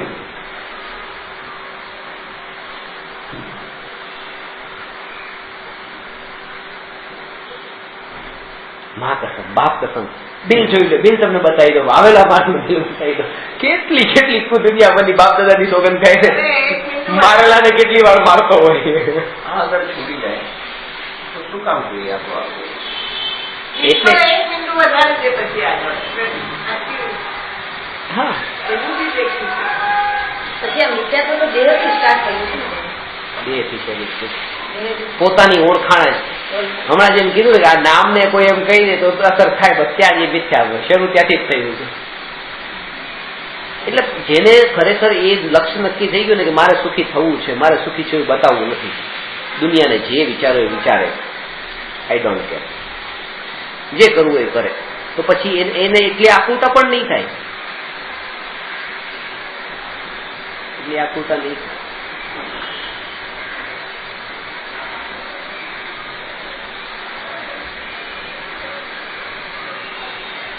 સમજો તો એક માટીનો લોઢો છે, બીજું આમાં છે તો એમાં હું એ છું. જે આ વસ્તુ ઇન્દ્રિયો, આપણે પેન્ટ શર્ટ પહેર્યા, ઇન્સર્ટ કર્યું, પછી પટ્ટો પહેર્યો, પેન્ટ કે ઉતરી જતું નતું તો પટ્ટો શું કામ થયું? કોઈ પ્રયોજન નથી હોતું એનું, કોઈ પ્રયોજન નથી હોતું પટ્ટો પહેરવાનું, પણ તોય ઇન્દ્રિયોના પોષ આ વૃત્તિઓને પોષીએ છીએ, બીજું કઈ નહીં. આવા હવે એ ભલે 200 રૂપિયાનો પટ્ટો 200 રૂપિયા કમાવા માટે પાછું ખોટું બોલ્યું, આ અપ્રયોજનભૂત થઈ ગયું. આ આપણે કરતા હોઈએ છીએ, થતું હોય છે. એ ટાઈમે આ જાગૃતિ નથી હોતી ને એટલે આવા પાપમાં વહેતા જતા હોઈએ. લિમિટ નથી આવતી, એની ગુલામી નથી કરવાની. વસ્તુની જરૂરિયાત પડે. મારવાડી સમાજમાં મંદિર બંધાય ત્યારે 1 કરોડ રૂપિયા કમાય. 1 કરોડ રૂપિયા કમાવા માટે કેટલા પાપ કરે? ભલે ચડાવવું હોય છે. એટલે જ ને એક મહારાજ સાહેબ કહે છે કે એક ભાઈ કહેતા કે મારા સાહેબ પાસે મારા સાહેબ એમ કે ધર્મ કરો નહીં, જાઓ પાપ કરો. પાપ કરો એટલે કે તમે આ 1 કરોડ લખાવી દે, 1 કરોડ લખાવે એટલે ક્યાંથી લખાવશે? પાપ કરીને જ લખાવશે ને, એ ક્યાંથી કમાણો હોય છે? એટલે કોઈ મારા સાહેબ કે ધર્મમાં તો લગાડતા જ નથી, કે પાપમાં જ લગાડે છે સીધા, કે લાવ કરોડ લખાવી દે એટલે પાપ કરો છે. અને ખરેખર 1 કરોડ લખાવવાનું કીધું લખાવવા તો પડે જ છે, અને કરોડ લખાવાના હોય એટલે પછી લખાવેલા એટલે આપવાના. હવે ત્યાં કે કરોડ આપવાના છે એટલે કરોડ નહીં કમાય, કારણ કે કોઈ એવો મૂર્ખ ન હોય કે કરોડ આપીને કરોડ કમાઈને કરોડ આપી દે.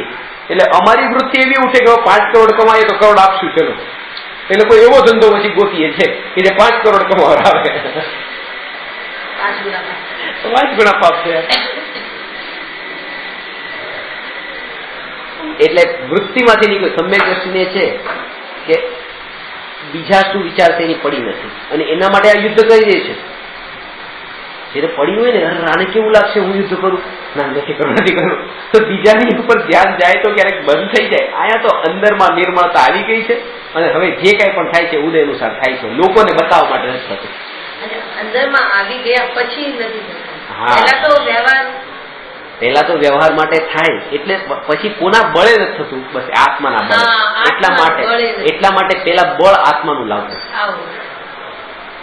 આત્માનું બળ કેવી રીતે આવે એ પેલા અલગ અલગ અપેક્ષાથી એનું વિચિંતન કરીને, નિત્ય અને ક્ષણિકનું પેલા ચિંતન કરીએ. તમે પર છો ને હું સ્વ છું. ભેદ જ્ઞાન પર અને સ્વ વચ્ચે નથી. પર છે તે અનિત્ય છે. તમે પર છો એમ નહીં, પણ તમે અનિત્ય છો, કારણ કે તમે 2 કલાક 4 કલાક મારી સાથે રહેવા વાળા છો, પછી નથી. પરને છોડો એનો અર્થ શાસ્ત્રમાં બતાવ્યો, પરને છોડો એટલે અનિત્યને છોડો, કારણ કે અનિત્ય છે. પર છે ને સ્વ છે એ અનિત્ય છે, અનિત્યને, અને સ્વને અપનાવો એનો અર્થ નિત્યને અપનાવો. ને જયારે અનિત્ય અને નિત્ય વાળું પડખું જયારે સમજાય છે ને, ત્યારે એની અનિત્યની મહિમા ટળે છે, નિત્યની મહિમા વધે છે. સ્વ પર કરતા નિત્ય નિત્ય ઉપર. હા, આ આપણને અનુભવમાં આવે એવું છે ને, એટલા માટે. અને અનિત્યમાં નિત્યની સ્થાપના નહીં કરી દો, કારણ કે અનિત્યમાં અનિત્ય પદાર્થોમાં નિત્યની સ્થાપના, નિત્યપણાની સ્થાપના કરી દેવાથી જે નિત્ય આત્મા છે એ વિચારમાં પણ નથી આવતો. એ કેવી રીતે ભૂલ કરો છો? જયારે તમે કાચનો ગ્લાસ બજારમાં લેવા માટે ગયા, ઘરમાં લાવ્યા, ત્યારે તમે એમ માનીને લાવ્યા છો કે આ 2 દિવસ માટે લાવી કાચનો ગ્લાસ, એમ જ માનીને લાવ્યા ને કે આ પરમાનન્ટ, બસ મારો પરમાનન્ટ મારો. આ ઘરમાં તમે મૂક્યો ત્યારે તમે અમુક ટાઈમ માટે નથી મૂક્યો, હંમેશા માટે મૂક્યો. આ ઘરે મારું હંમેશા માટે છે ને આ ગ્લાસે મારો હંમેશા માટે. એ અંદરની પ્રતીતિ એ જ હોય છે. દુકાનદાર પાસેથી દુકાનમાંથી કપડા લઈને જઈએ ત્યારે આમ પરમાનન્ટ મારા, ભાડે નથી લીધા, આ મારા થઈ ગયા. એ અનિત્ય જ છે. એ 2 વર્ષે 4 વર્ષે જવાના છે, ફાટવાના છે, પણ અનિત્યમાં એવી નિત્યપણાની સ્થાપના કરી દઈએ છીએ કે બતાવે મારો. એનો વિચાર જ નથી કે આ 2 વર્ષ પછી આ થશે, એનો વિચાર નથી. એટલે અનિત્યમાં નિત્યપણાની સ્થાપના કરી, એના કારણે જે નિત્ય આત્મા હતો એનો તો વિચાર જ નહીં આવે, એ છૂટી જ ગયું. એટલે પેલા અનિત્ય એ અનિત્ય લાગે, કોઈ પણ વસ્તુમાં અનિત્યપણું લાગે.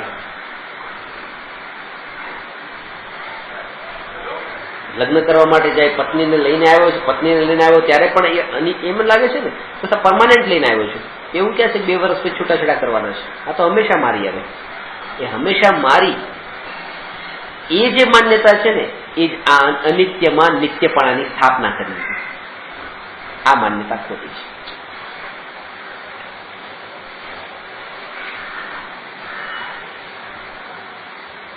અનિત્યને અનિત્ય માની તો આદુ કામ થઈ જાય, આદુ કામ ત્યાં થઈ જાય. કારણ કે પછી અને ખરેખર તો એ અનિત્યને અનિત્ય માની લે તો પછી પૂરું કામ પણ થશે. કેમ? કારણ કે પછી હવે અનિત્યમાં અટકશે નહીં, અને જ્યાં અટકતો તો એમાંથી નીકળી ગયો, એટલે પછી અંદરમાં જવું એ સહજ થાય છે.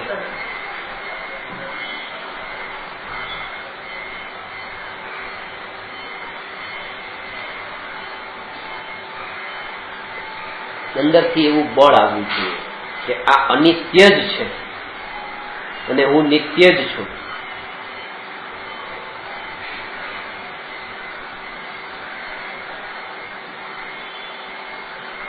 આ જાણીને જીવ તો પણ કામ કરે છે, એને શું? એ જ્ઞાનીનું આજે એ પરિણતિ બતાવી કે પરિણતિમાં એમ નિર્મળતા આવી તેમ છતાં પણ હજુ એ પરિણતિ પર તરફ હજી વળેલી છે, એટલા માટે હજી રાગ દ્વેષ પર સંબંધી હજી થઈ રહ્યા છે. પણ આ વિચરે ઉદય પ્રયોગ છે, ઉદય અનુસાર વિચરણ છે. જ્ઞાનીને આ છે કે એ હવે બીજાની પરવા નથી ને, ઉદય અનુસાર વિચરણ કરે છે, એટલા માટે કેવું લાગશે એ વિચાર નથી કરતા. પોતાની અંતરની વૃત્તિ અને પોતાની પરિણતિને નિર્મળ કરે છે. ત્યાં અંતરમાં જેમ કહેવાય, જેમ કે ક્રિયા ઉપર જ જેની દ્રષ્ટિ છે, પર્યુષણ જેવા મહાન પર્વોમાં કે કોઈ લીલોતરી ખાય છે, વિદ્વાન છે, પર્યુષણમાં લીલોતરી ખાય તો એને જોઈને બીજા કેટલાયને કશાય થાય, આટલા વિદ્વાન થઈને લીલોતરી ખાય, એનું ધર્મ છે બીજા લોકો એમાં પડ્યા એટલા માટે. અને આ કે છે કે મારે કઠોળ ખાવાથી ગેસ થઈ જાય, વોમિટ ને બધું કંઈક થાય છે, એટલા માટે હું ખાઈ લઉં છું, પછી મારો આખા દિવસની સાધના આત્માની થાય છે, ચિંતન કરું છું. પણ જેનો ક્રિયા ઉપર જ જેનો આગ્રહ છે કે આ તો જોઈએ જ તે, લીલોતરી ન જ જોઈએ, એ જીવ પોતે પણ અને બીજાને પણ એવી રીતે કશાયમાં નાખે છે. એટલે આમાં નહીં પડવાનું, ક્રિયા ઉપર એટલું જોર નહીં આપવું, પેલા ભાવ ઉપર જ જોર આપવું. કે જ્ઞાનીની ક્રિયાઓ કેવી હોય છે એના પર જોર નહીં આપો. જ્ઞાની આ ક્રિયા કરી લે છે, પણ પાછી જોર પરિણતિ ઉપર હોય છે અંદરની, અને આપણું જોર ક્રિયા ઉપર હોય છે. આ ક્રિયા તો હું ન જ કરું, આ ક્રિયા તો ન જ કરું. બીજા ઉપચાર કરી લઈએ આપણે પાછા જાત જાતના. અંદરની વૃત્તિ કેટલી પછી મલિન થતી હોય કે સાંજના બસ ચોવ્યાર લઈ લીધો, ચોવ્યાર કરો, નિયમ લઈ લીધો, પચખાણ લઈ લીધા, હવે કે હું રાત્રે ન જ જમું. બરાબર છે, પચખાણ લીધા, પણ હવે નહીં જમું, રાત્રે હવે તાવ આવ્યો, હવે શું કરવું કે તાવ આવે, ઔષધિ લેવી છે કે મારું માથું દુખે છે, હવે દવા લેવી છે, દવા લેવાય નથી, તો એ વિકલ્પો એટલા બધા વધ્યા. હવે કઈ ટાઈગર બામ લીધી, બામ લઈને બામ ઘસી, એટલી બામ ઘસી. હવે અંદર તો કઈ નાખ્યું નહીં, પણ અહીંયા બહારથી કરીને પણ અંદરના વિકલ્પોને તમે ખાલી આ ક્રિયા બેને ઇગ્નોર કરી દો. અંદર ગયું કે બામ ઘસી, એ બેને એકલા વિકલ્પોને તો તમે જો તો ત્યાં ખબર પડશે કે એને આજે પણ કોઈ એવું મહાન કામ તો કર્યું જ નથી, વિકલ્પોમાં જ અટકેલો હતો. ઘણી વખત એવું પણ બને કે એ ચોવ્યાર ન કરીને માનો એ દવા લઈ લીધી હોય તો આ 2 કલાક સુધી મસલ જે માથું ઘસતો હતો એમાં એટલા વિકલ્પો ન થયા. પણ ના, રાત્રિ ભોજન તો ન જ કરાય. બરાબર છે, ન કરાય એ વાત સાચી છે, પણ તમારું જોર એ ક્રિયા ઉપર ન હોવું જોઈએ, પરિણતિ ઉપર જ હોવું જોઈએ. સારું છે, જેટલું ચારિત્રનું પાલન થાય એટલું કરે, પણ ચારિત્રનું પાલન કોના બળે કરશે? મારે રાત્રિ ભોજન નથી કરવું, એના વગર ચાલશે. કેમ ચાલશે? તમે કોણ છો? ચાલશે. હું શરીર છું મારે ચાલશે એવું ક્યારેય ન ચાલે. શરીર છું તો ક્યારે ચાલે? કેવી રીતે ચાલે? હું આત્મા છું ને મને ચાલશે તો એ હજી બરાબર છે. એ બળાવ્યું નથી.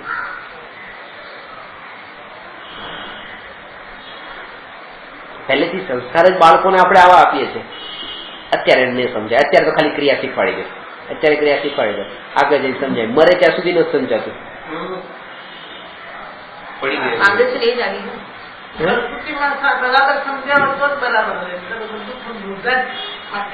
એ બાળકને સંસ્કાર પણ એવા પ્રકારના આપ્યા હોય તો એને વિચાર પણ એવા રહે ને. એમ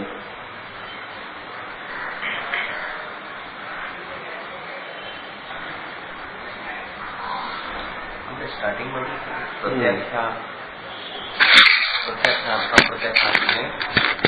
સંજોલન અનંતાનું મંદિર, પ્રત્યાખ્યાન અપ્રત્યાખ્યાન સંજોલન, એટલે અનંતાનું મંદિર સમજાય છે. અપ્રત્યાખ્યાનાવરણ, પ્રત્યાખ્યાનાવરણ ને સંજોલન એ 3 સંબંધી, 3 કશાય સંબંધી રાગદ્વેષ કેવા હોય કે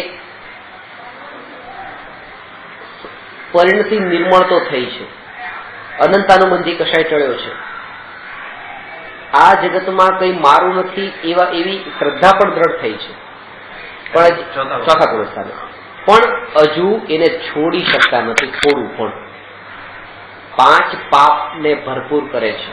5 પાપને પૂર્ણ રૂપે છોડવાની હજી તાકાત આવી નથી ને અંશે છોડવાની તાકાત આવી નથી. અંશે છોડવાની તાકાત આવી જવાનું નામ છે અપ્રત્યાખ્યાનાવરણ કશાયનો અભાવ. અને પૂરી રીતે છોડી દેવાની તાકાત આવવાનું નામ છે પ્રત્યાખ્યાના વર્ણ કશાયનો અભાવ.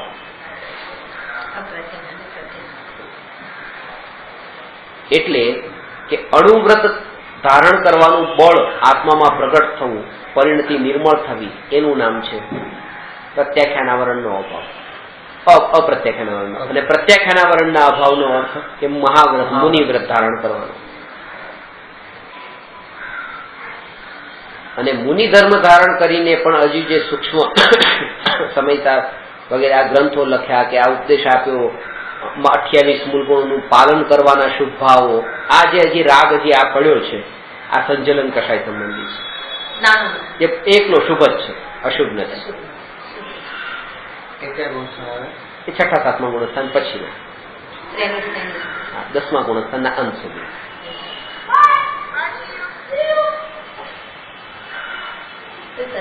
કાઢવાની જરૂર જ નથી પોતાના બરાબર છે.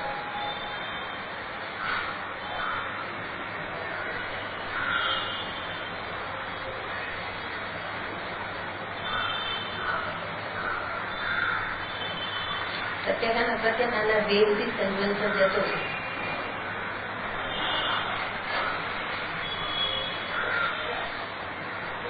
પરિણતિ નિર્મળ થવાનો અર્થ એ છે કે હવે એ પોતાને પર્યાય ઉપરથી ઉઠાવી લઈને દ્રવ્ય ઉપર બેસાડી દીધો અને હવે દ્રવ્ય તે હું. જ્ઞાની ઉદય અનુસાર વિચરણ કરે છે, એનો અર્થ એ છે કે આમ નહીં હવે આમ કરીશ, આમ નહીં હવે આમ કરીશ, આ વિકલ્પોની જાળમાં નથી ફસાતા.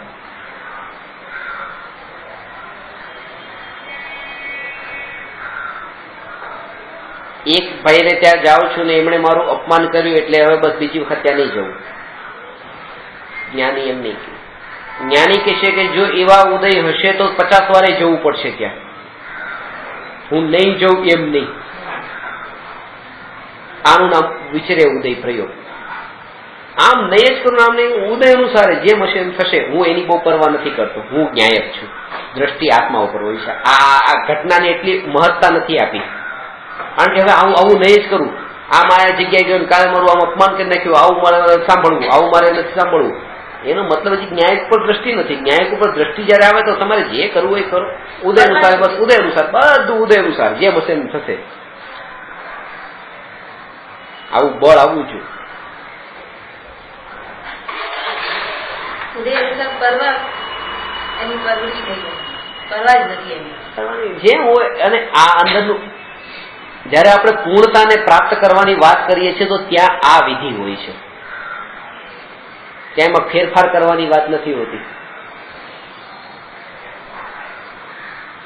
કે તમને હું ટોકું તો એકલા ટોકું એનો તમને વાંધો નથી, આ ટોળાની વચ્ચે ટોકું તમને વાંધો છે. એટલે તમે મને એમ કહો કે ના બધાની સામે નહીં કહેવાનું, એકલા કહેવાનું. આ નબળાઈ છે. હજી તમે ઉદય જાણ્યા નથી. આજે જાણે કે આજે 5ની વચ્ચે કીધું, કાલે 500ની વચ્ચે પણ કે ઉદય જેવા છે એવું થશે.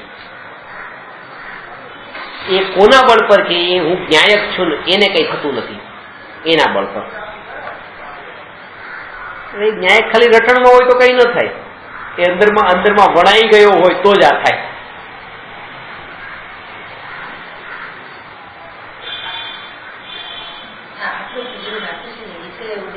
વિચરે ઉદય પ્રયોગે છે. કામ એક આત્મા, બીજો મન, 5 લક્ષણો જે સદગુરુના બતાવ્યા છે એમાંનું આ એક લક્ષણ છે. પહેલું આત્મજ્ઞાન, બીજું સમદર્શિતા, ત્રીજું વિચરે ઉદય પ્રયોગ, ચોથું અપૂર્વ વાણી અને 5મું પરમશ્રુત. આ સદગુરુના લક્ષણ છે. આત્મજ્ઞાન, સમદર્શિતા, વિચરે ઉદય પ્રયોગ, અપૂર્વ વાણી, પરમશ્રુત, સદગુરુ લક્ષણ યોગ. પ્રકરણ પણ એ જ છે, એનો અર્થ તમને બતાવું. આત્મજ્ઞાન, જ્ઞાની આત્મજ્ઞાની. સદગુરુ કોને કહેવાય? જે આત્મજ્ઞાની હોય.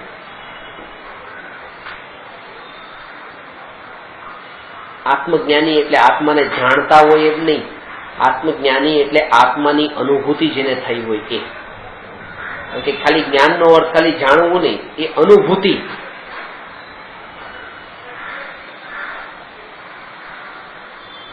અનુભવ કર્યો હા. અનુમાન પ્રમાણથી લઈને એ અનુભવ સુધી પહોંચ્યો હોય.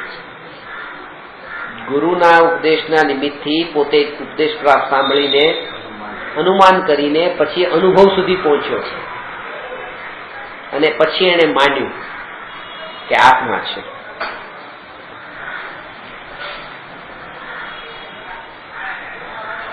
સાંભળ્યું અને ટેસ્ટ કર્યું. આત્મા છે એટલું જ ખાલી જાણવાનું નામ આત્મજ્ઞાની નથી.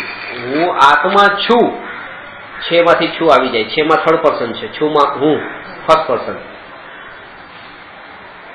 ટોડરમલજી કહે છે આ આત્મા અને શરીરની વાત શાસ્ત્રમાં લખી છે કે આત્મા અને શરીર જુદા છે. તો જયારે આ વાંચે ત્યારે એમ વાંચે છે કે એક આત્મા છે, એક શરીર છે, એ બે જુદા છે. પણ એમ નથી જાણતો કે આ આત્મા એ હું છું અને આ શરીર આદિથી જુદો છું, એવું એ નથી જાણતો. એના માટે થઈને એ વાંચતો શીખતો હોવા છતાં પણ એ એનું ફળ નથી પ્રાપ્ત કરતો.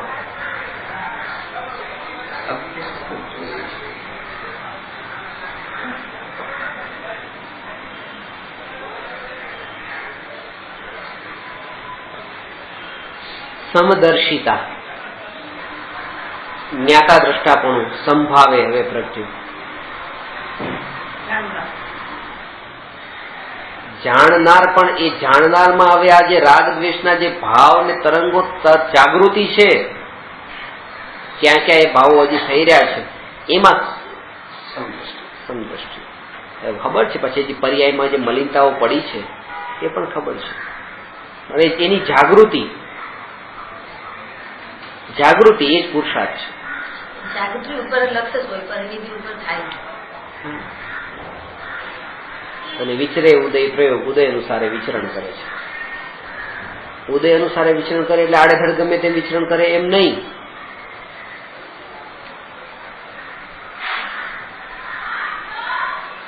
પણ વિકલ્પોની જાળમાં પોતે ફસાતા નથી.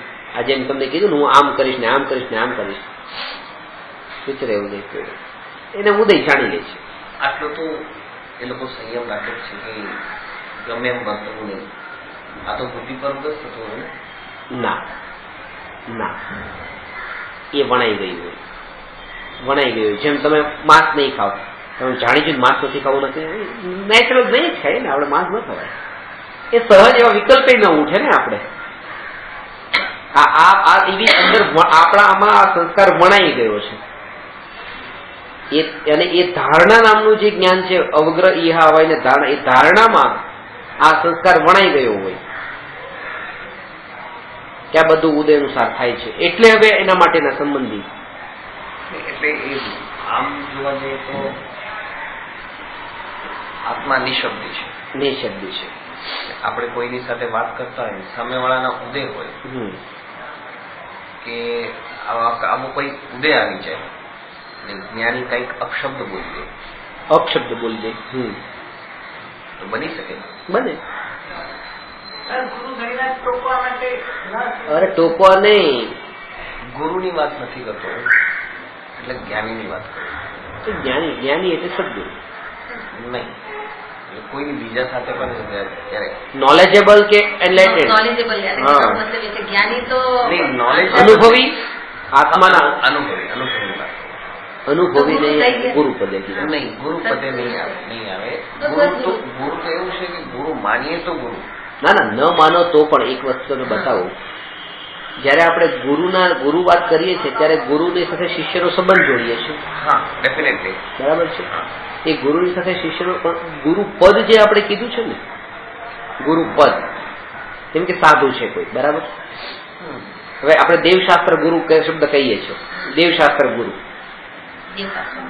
દેવશાસ્ત્ર ગુરુમાં ગુરુ શબ્દ વાપરીએ છીએ ને. હવે સાધુ એકલા વનમાં વિચરણ કરે છે તો એ ગુરુ છે કે નહીં? છે. એ દેવશાસ્ત્ર ગુરુમાં જે ગુરુપદ જે છે એ છે, એ ગુરુની બહાર નથી. જયારે આપણે એમ કહીએ કે દેવશાસ્ત્ર ગુરુને હું વંદન કરું છું, એનો અર્થ એ નહીં કે જે ગુરુએ, જે જ્ઞાની એ શિષ્ય હોય જેના, એને વંદન કરું છું, એમ નથી. આ પદ ઉપર જે જીવ આવ્યા છે એ બધાને નમસ્કાર કરું છું, એમ એનો અર્થ છે. ગુરુપદ નો અર્થ છે કે આપણે અહીંયા પ્રકરણના અંદર આ પ્રકરણ પણ ગુરુપદનો પદનો અર્થ લેવાનો છે. એ નમસ્કાર તો ગુરુને ઠીક છે, એ રીતે આ સદગુરુને વંદન કરું છું. હવે આપણી દ્રષ્ટિ તો છે જો કહું કે અહીંયા કૃપાળુદેવનું જે આ સદગુરુના લક્ષણ બતાવ્યા છે ને, આત્મજ્ઞાન, સમદર્શિતા, વિચરે ઉદય પ્રયોગ, અપૂર્વ વાણી અને પરમ શ્રુત, સદગુરુ લક્ષણ યોગ, આ સદગુરુના લક્ષણ છે. જ્ઞાની શબ્દ નથી વાપર્યો, સદગુરુના, કારણ કે ત્યાં જ્ઞાની સદગુરુ વચ્ચે ભેદ નથી કર્યો. આત્મજ્ઞાન પ્રગટ થયું એટલે સદગુરુનું પદ એ આવ્યું. પછી ગમે તે પછી એ શિષ્ય ન પણ હોય, એના શિષ્ય ન પણ હોય, પણ એ કઈ બોલે ને એ વાણી પછી અપૂર્વ વાણી લખ્યું ને, અપૂર્વ વાણી પરમ શ્રુત. ગુરુ એ દશાને વંદન છે, આ પૂજ્યને વંદન નથી.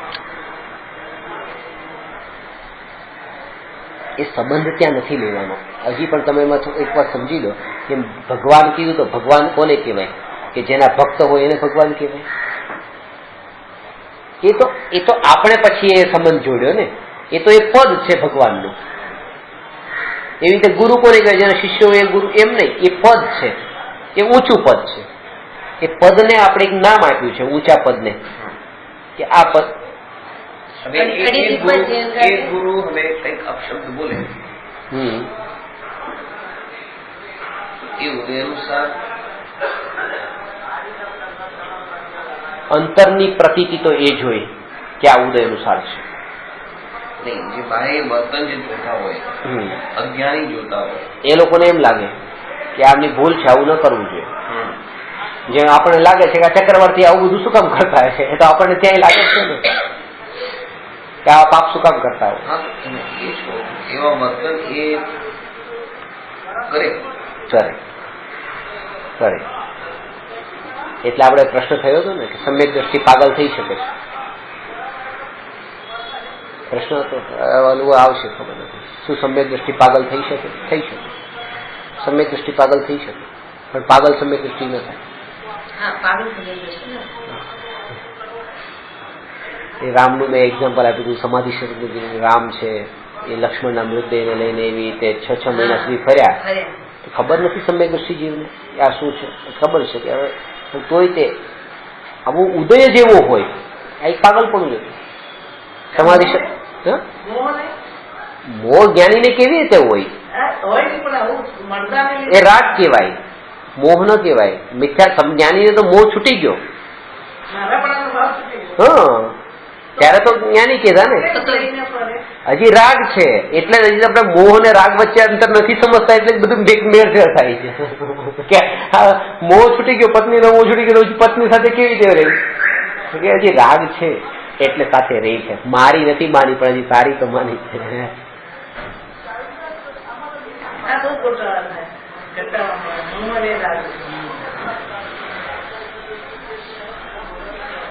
એક્ઝામ્પલ આગળ ને કેટલા તમારા ઘરમાં તમને મોહે છે ને રાગે છે. તાજમહેલમાં મોહ નથી પણ રાગ છે.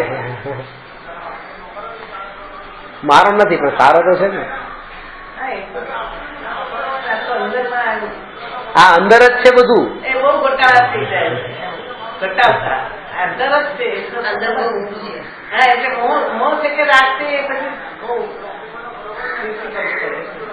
જ્ઞાનીના અંતરને ઓળખવા માટે બહુ ઊંડું જવું જ પડશે. એ આપણે નથી ઓળખી શકતા. પ્રશ્ન એ હતો કે આપણે ઓળખી નથી શકતા. એનું વર્તન જે હોય એ અયોગ્ય હોય, આપણને લાગે કે તો જ્ઞાની નથી. એટલા માટે તો આપણે આપણી અંદર નિર્મળતા એવી નથી પ્રગટી, એટલે ગુરુના યોગથી વંચિત રહી જઈએ છીએ. નહીં કે ગુરુ સામે નથી હોતા, એ તો હોય છે, પણ આપણે એ રીતે તૈયાર નથી. બીજું આપણા કષાયો એટલા હોય છે. આપણા સાચા ગુરુ જોઈએ. આપણને જ્યાં કષાયની પૂર્તિ થઈ એને ગુરુ તરીકે માનીએ છીએ. એક વાત ખાસ ધ્યાનમાં રાખવી કે જ્યાંથી પોતાના કષાયોની પૂર્તિ થાય એ પદે ત્યાં તો ગુરુપદ નહીં માનવું. કષાય એટલે અહીંયા ચાર ગુરુ બેઠા છે. હવે 3 ગુરુ એ સદગુરુ છે, જ્ઞાની ગુરુ છે, અને એક મિથ્યા દ્રષ્ટિ અજ્ઞાની છે. છળ કપટ છે, ઢોંગી છે. મેં પેલા ગુરુને નમસ્કાર કર્યા,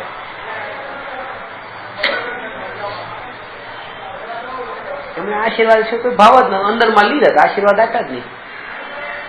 બીજા ગુરુને નમસ્કાર કર્યા, એને આશીર્વાદ આપ્યા. ત્રીજા ગુરુને નમસ્કાર કર્યા, એમણે પણ આશીર્વાદ આપ્યા નહીં. એ તો પોતાનામાં લીધ હતા.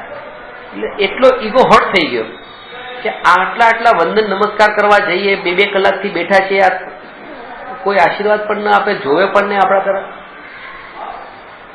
ચોથા પાસે ગયા તો એ તો રાહ જોઈને બેઠા હતા, આવો આવો આવો, કેમ છો, ક્યાંથી આવ્યા, શું છે, બધું સારું છે.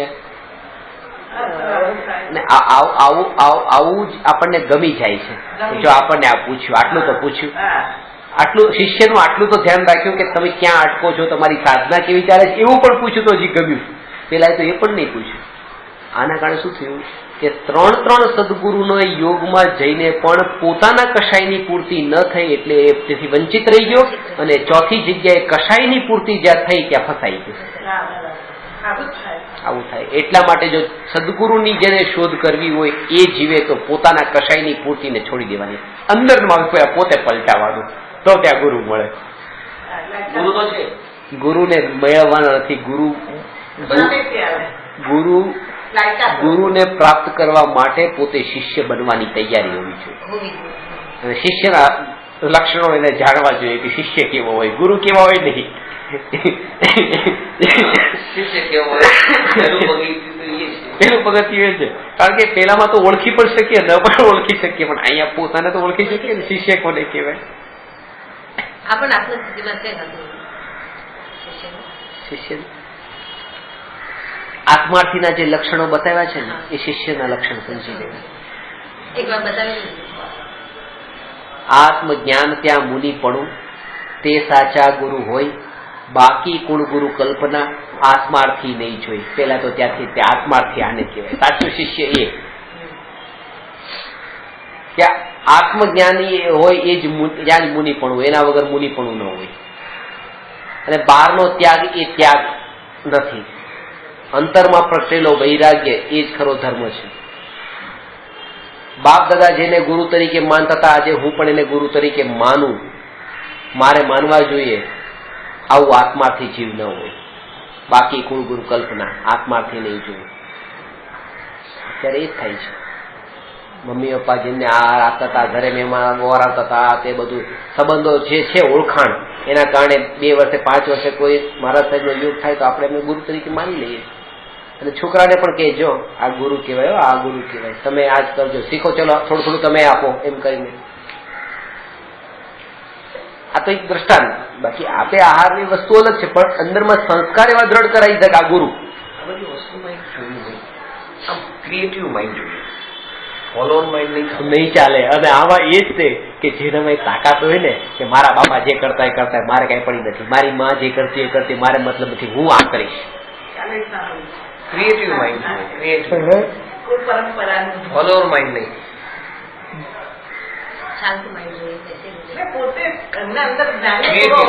પોતાની સેલ્ફ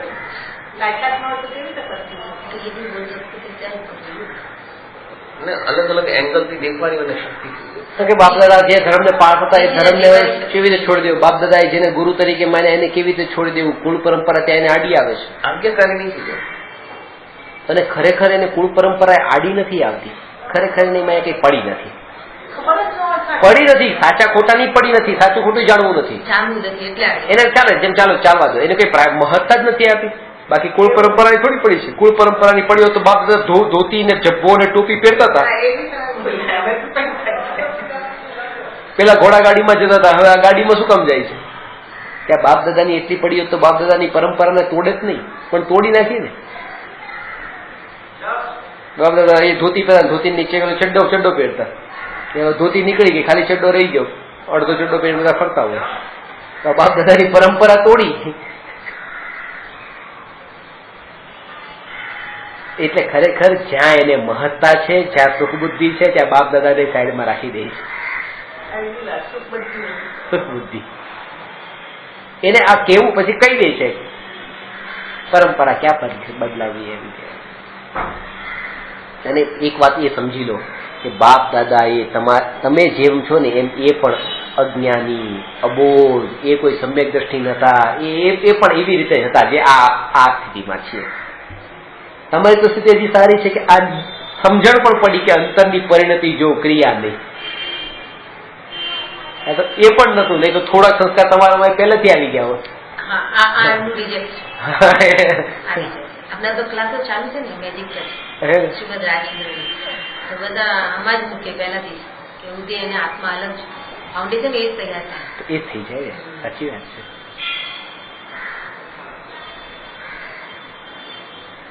આપણે પહેલેથી એવા જ વણાયેલા છીએ એટલે સંસ્કાર જ એવા બંધાઈ ગયા.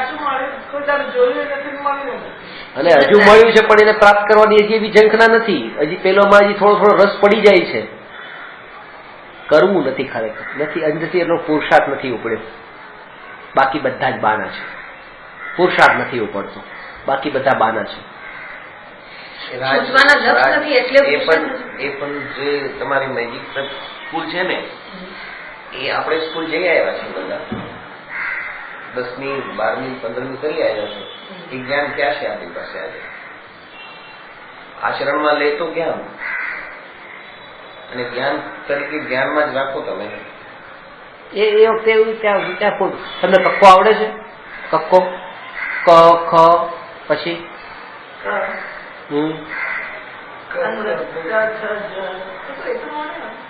બોલો ને, આખો બોલો.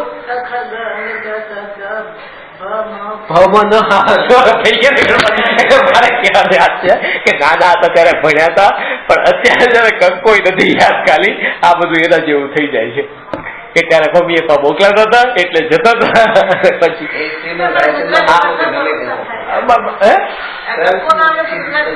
શરૂ ન થાય પણ તમે યાદ કેટલો રાખ્યો કક્કો? બસ વસ્તુ એ છે. એને ખાલી જ્ઞાન રૂપે તમે રાખશો ને, કઈ અર્થ નથી. એટલે આગળ નીકળી ગયા. બેસ પાકો બેસી જતો એ નીકળી ગયો. અરે કેટલું ભૂલાઈ ગયું. બોલો, આખું બોલો, હજી નહીં બોલી શકો તમે. બધા આવે એ તો છેલ્લે આવે. નહીં તમે બોલો એક વાર.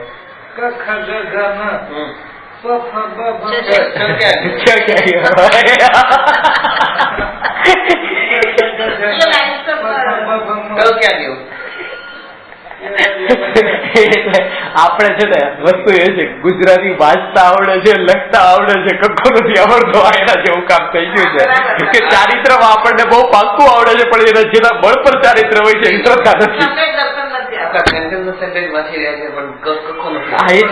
28 મૂળ ગુણો સુધી પહોંચી ગયા, સાધુ દશામાં પહોંચી ગયા, પણ સમ્યક દર્શન જે મેઇન એકડો હતો બસ નથી. આટલું જ્ઞાનની જરૂર નથી. આટલું જ્ઞાન ઇનફ છે. એને તમે અહીંયા નાખવાની જરૂર નથી, અહીંયા નાખવાનું છે.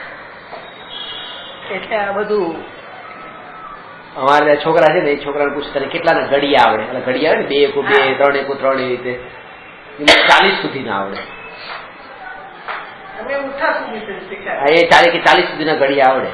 એટલે મારી બાજુમાં એક છોકરો બેઠો હતો, એને 40 સુધી ના બોલ, 40 હું બોલ, 40 એને બોલો 40 40 40 2 થી 40 થી 120 40 તો 39 તો બોલ ખાલી. નથી આવડતો કે ખરેખર. આગળનું બધું આવડી ગયું છે કે પાછળનું બધું રહી ગયું છે.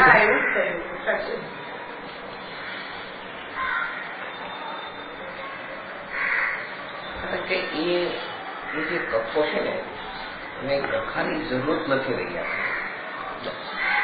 આપણું પ્રયોજન સિદ્ધ થઈ ગયું. પ્રયોજન સિદ્ધ થઈ ગયું. હમણાં એની જરૂરત નથી. એટલે આપણે બરાબર.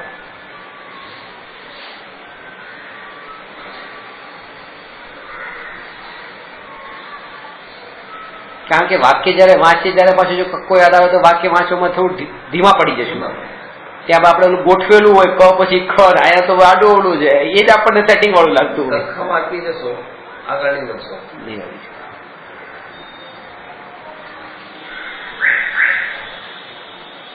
આત્માર્થીના જે લક્ષણ એ શિષ્યના લક્ષણ હતા. અને શ્રીમદ રાજચંદ્રજી જેવા ગુરુ અત્યારે મળવા અતિ દુર્લભ છે. પણ આત્મસિદ્ધિમાં જે શ્રીમદ રાજચંદ્રજીનો શિષ્ય છે, જે શંકા કરે છે, જો કે શ્રીમદ રાજચંદ્રજી છે, પણ જે શિષ્ય છે એવો શિષ્ય મળવો પણ દુર્લભ છે. હા એ પણ આ માનસપતિને ઉઘાડેલા નથી છે. ના, એ તો ખાલી કહેવા માટે હોય તો શિષ્ય, બાકી તો પોતે જ શિષ્યનો રોલ કરેલો છે, પોતે જ લખ્યું છે. પણ વાત હું તમને એ બતાવું છું, બધું બરાબર છે, પણ શિષ્યનો જે પ્રશ્ન કર્યો ને શિષ્યના અંદરથી લક્ષણો તમને એનું ડીપ સ્ટડી કરો તો તમને ખબર પડે. ને આ બુક જે હમણાં લખશે ને શિલ્પાબેન સાથે, self realisation a deep study, કે એના જેવો શિષ્ય જે છે ને અત્યારે એવો શિષ્ય પણ નહીં મળે. કેવો કે જે શિષ્યના ગુરુની સામેના જે પ્રશ્ન છે એ પ્રશ્ન 100% આત્માના જ હોય. પહેલો પ્રશ્ન, આત્મા છે? શું આત્મા નિત્ય છે? શું આત્મા કર્મનો કર્તા છે? શું આત્મા કર્મનો ભોગતા છે? શું આત્માનો મોક્ષ છે? શું આત્માના મોક્ષનો ઉપાય છે? આ બધા પ્રશ્ન 6 પ્રશ્ન એ આત્માના જ હતા. અત્યારે તમે મને પ્રશ્ન કેટલાય પૂછશો, એમાં એક પ્રશ્ન આત્માનો છે, 10 પ્રશ્ન બીજા બહારના દુનિયાભરના છે. આવા શિષ્ય મળવા પણ દુર્લભ છે. જેના 100% પ્રશ્ન આત્માના જોઈએ એ શિષ્ય હોય, જેને આત્માની તાલાવેલી હોય, અને એવો શિષ્ય મળવો દુર્લભ છે. હું તો એ શિષ્ય બનવા માંગુ છું એટલા માટે, કારણ કે એ શિષ્યને આત્મસિદ્ધિના અંતમાં એ શિષ્ય પામી જાય છે. સદગુરુના ઉપદેશથી આવ્યો અપૂર્વ ભાન આવી ગયું. એ શિષ્ય પણ બનશું તો આપણે આવશે.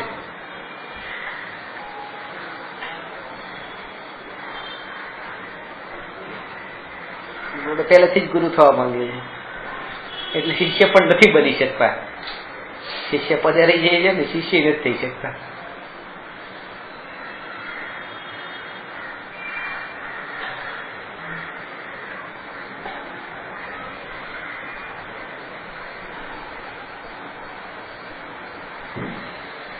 શિષ્ય હોય એને એક દ્રઢ વિશ્વાસ હોય. શિષ્યના લક્ષણો છે ગુરુનો યોગ અને ભગવાનનો યોગ પુણ્યના ઉદયથી થાય છે, અને ગુરુ અને દેવ પુરુષાર્થથી થવાય છે. ગુરુ અને દેવ થવામાં પુણ્યનો ઉદય ક્યાંય કામમાં નહીં આવે, પુરુષાર્થ જ જોશે. અને ગુરુ અને દેવનો યોગ થવામાં પુરુષાર્થ ક્યાંય કામમાં નહીં આવે, પુણ્યનો ઉદય જ કામમાં આવે. આ કાળના જીવોને એવું પુણ્ય નથી હોતું કે દેવનો યોગ થાય. આ કાળના જીવોનો એવો પુરુષાર્થ પણ નથી હોતો કે દેવ થાય, ભગવાન થાય. આ કાળના જીવોનું એવું પુણ્ય હોય છે કે સદગુરુનો યોગ થાય, અને એટલો પુરુષાર્થ પણ હોય છે કે પોતે સદગુરુ થાય. બરાબર છે. દેવ થવા માટે માર્ગદર્શન જરૂર યોગ માટે પણ.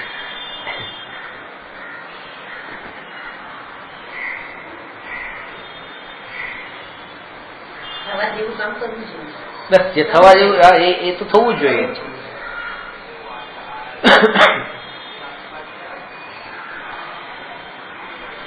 એટલે અહીંયા એ જ બતાવે છે કે જેને મહત્તા એ પૂતગલોની હશે એને ગુરુનો યોગ નહીં થાય. એટલા માટે, કારણ કે ભાગશે મહત્તા જેની છે એની પાસે, તો ગુરુનો યોગ થતો હશે તો એ દૂર જશે ને. એ કીધું ને, એક મનો સાધુ હોય ને બીજી બાજુ કોઈ એક્ટર હોય તો એક્ટરની પાસે પેલા જશે.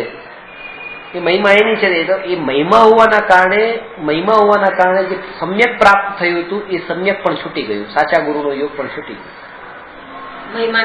મહિમા ન હોવાના કારણે, પૂતગલોની મહિમા હોવાના કારણે.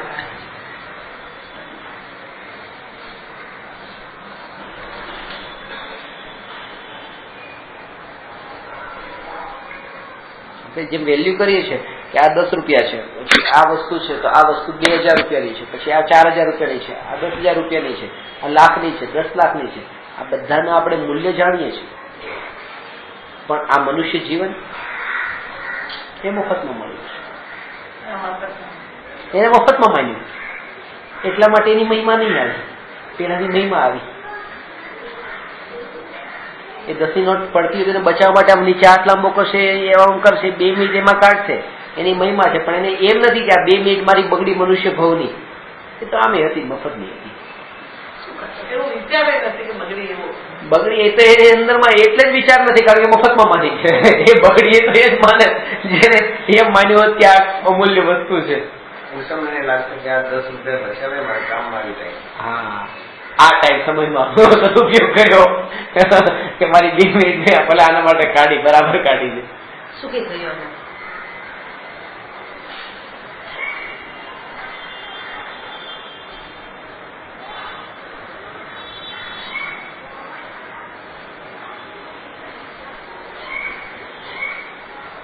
સમ્યક દ્રષ્ટિની પરિણતિ કેવી હોય છે એના ઉપર ચર્ચા કરીએ છીએ. સમ્યક દ્રષ્ટિની પરિણતિ એક કષાય ચોકડીના અભાવપૂર્વક સ્વરૂપાચરણ ચારિત્રથી યુક્ત એવી નિર્મળ હોય છે, અને આ પરિણતિના બળ પર જ્ઞાની ક્યારેય પણ સંસારના સુખને ઉપાદેય માનતા નથી. 5 ઇન્દ્રિયના વિષયના ભોગોમાં સુખ બુદ્ધિ કરતા નથી, સુખ બુદ્ધિ કરતા નથી. તેમ છતાં પણ એ રહે છે.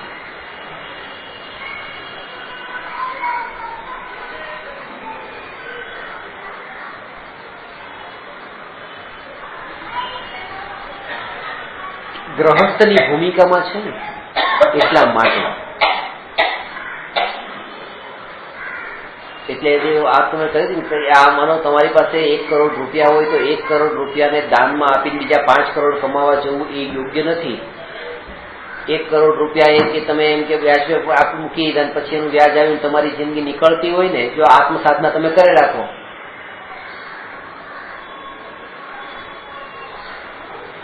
તો કે આ વધારે બેટર છે. પેલામાં આટલામાં જ તમારે હવે ચાલવાનું છે, બસ આ તમારો ખર્ચો પણ પેલા મર્યાદામાં થઈ ગયો, પરિગ્રહ પણ મર્યાદામાં રહેશે, અને આ એક મર્યાદા બાંધી તો ઓટોમેટિક આગળ જઈને તમારા નહીં હોય તો આમે મર્યાદા બાંધવી પડશે. વ્યાજના દર ઘટતા જશે એટલે તમારો સામે બધી પરિગ્રહ ઘટતો જશે, તો પૈસા જેટલા નહીં આવે તમારી પાસે. એટલે આપો આપો આપો અને બીજા કમાઓ, એના કરતા જે છે એમાં જ મર્યાદા બાંધીને હવે એમાં સંતોષપૂર્વક જીવન જીવવું. કારણ કે તેમાં ડબલ પછી તકલીફ છે. પેલું એ કે આજે પાપ કર્યા છે ને, પાછા 5 કરોડ કમાવાના પાપ કર્યા છે, પાપના ફળને ભોગવવા પછી નરકની ગોદમાં જવાનું છે, અને આ કરોડ આપ્યા છે દાન મહિના માટે દેવમાં પછી જવાનું છે, એ જગ્યાએ ભોગવવા જવાનું છે. અને પરિભ્રમણ ચાલુ જ રહેશે. એની કરતા કે આવે છે એને આત્મામાં લગાવી લે તો સીધો મોક્ષે જશે પછી એમ અમુક ભવે. પણ એમાં એ છે કે પેલો કમાય છે એમાં એને ગમે છે, કારણ કે એમાં સંસારમાં બહારમાં મોટાઈ લાગે છે, અને દાન આપે ત્યારે ધર્મના ક્ષેત્રમાં સમાજમાં પણ મોટાઈ લાગે છે, અને એ મોટાઈ છોડવી નથી. 5માં પૂછાય ગુરુદેવ કહેતા ને.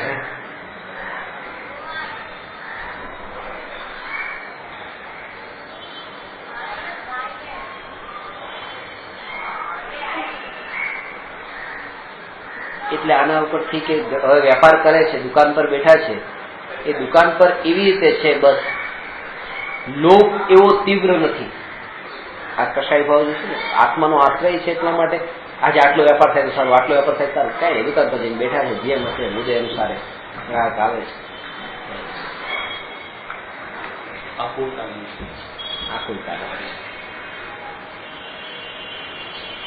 કોઈને આકુલતા થતી જ નહીં હોય, નેચરલ, અને અજ્ઞાની હોય, અજ્ઞાની હોય. એટલે એ જ છે કે વિકલ્પ જ થતો, વૃત્તિ પડી છે. હમણાં જે કીધું ફુવારો ઉઠતો નથી પણ અંદર કચરો બધો પડ્યો છે. અને એ છે ને આપણે દૂરથી આમ ફુવારો બંધ જોયો એટલે આપણને લાગે બરાબર છે આ તો, પણ જયારે નજીક જઈને જોયું ત્યારે ખબર પડે ઓ આમાં તો આ છે, એવું હોય. ઘણી વખત આપણે દૂરથી જ જોતા હોય. હજી ફવારોનો ઈલાજ થઈ જશે, આનો નહીં થાય તો ફુવારો રોકાવો ઈઝી સહેલાઈ છે, સહેલું છે, પણ આજે અંદર પડેલું જે વ્યક્તિઓ રામચંદ્રજી જયારે વનમાં હતા ત્યારે વનમાં એ જ એકાગ્ર ચિત્ત શાંત એવો બગલો જોયો, અને પછી બગલાના વખાણ શરૂ કર્યા કે હે બગલા, તારા જેવો એકાગ્ર ચિત્ત મેં કોઈ મનુષ્ય પણ એવો જોયો નથી, આવી એકાગ્રતા સ્થિરતા. એટલે પછી માછલાઓએ અંદરથી કીધું કે હે રામચંદ્રજી, તમે જે બગલાના વખાણ કરો છો એ અમારા ખાનદાન સાફ કરીને બેઠો છે. અત્યારે આમ જે શાંત લાગે છે ને તમે એની અંદરની વૃત્તિ ઓળખતા નથી. આ જે છે ને આ ફુવારો બંધ છે પણ અંદર તમે જઈને જોશો ને અહીંયા તમે થોડા ટાઈમ રો અમારી સાથે ખબર પડે. એટલે પાડોશી જ જાણતા હોય સાચું શું. સવારમાં જો હજી ખબર પડે કે આ વૃત્તિ માની છે આમાં અંદર આવશે તો એને કાઢવાનો હજી વાગશે કે કચરો કાઢો. એટલે આના ઉપરથી કે જે છે ને કચરો બસ જોર એના ઉપર છે. કારણ કે આ વાત જયારે હું કહું ત્યારે પછી લોકો એમ કે મારે તો તમારા પાડોશી બનવું પડશે. કારણ કે તમારે જાણવા પડશે. બહારમાં તમે બહુ સારા દેખાય એમાં પડવાનું નથી.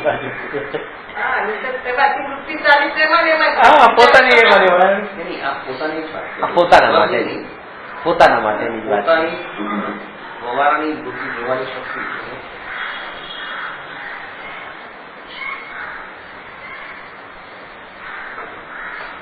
આ વાત થઈ આગળ લઈશું.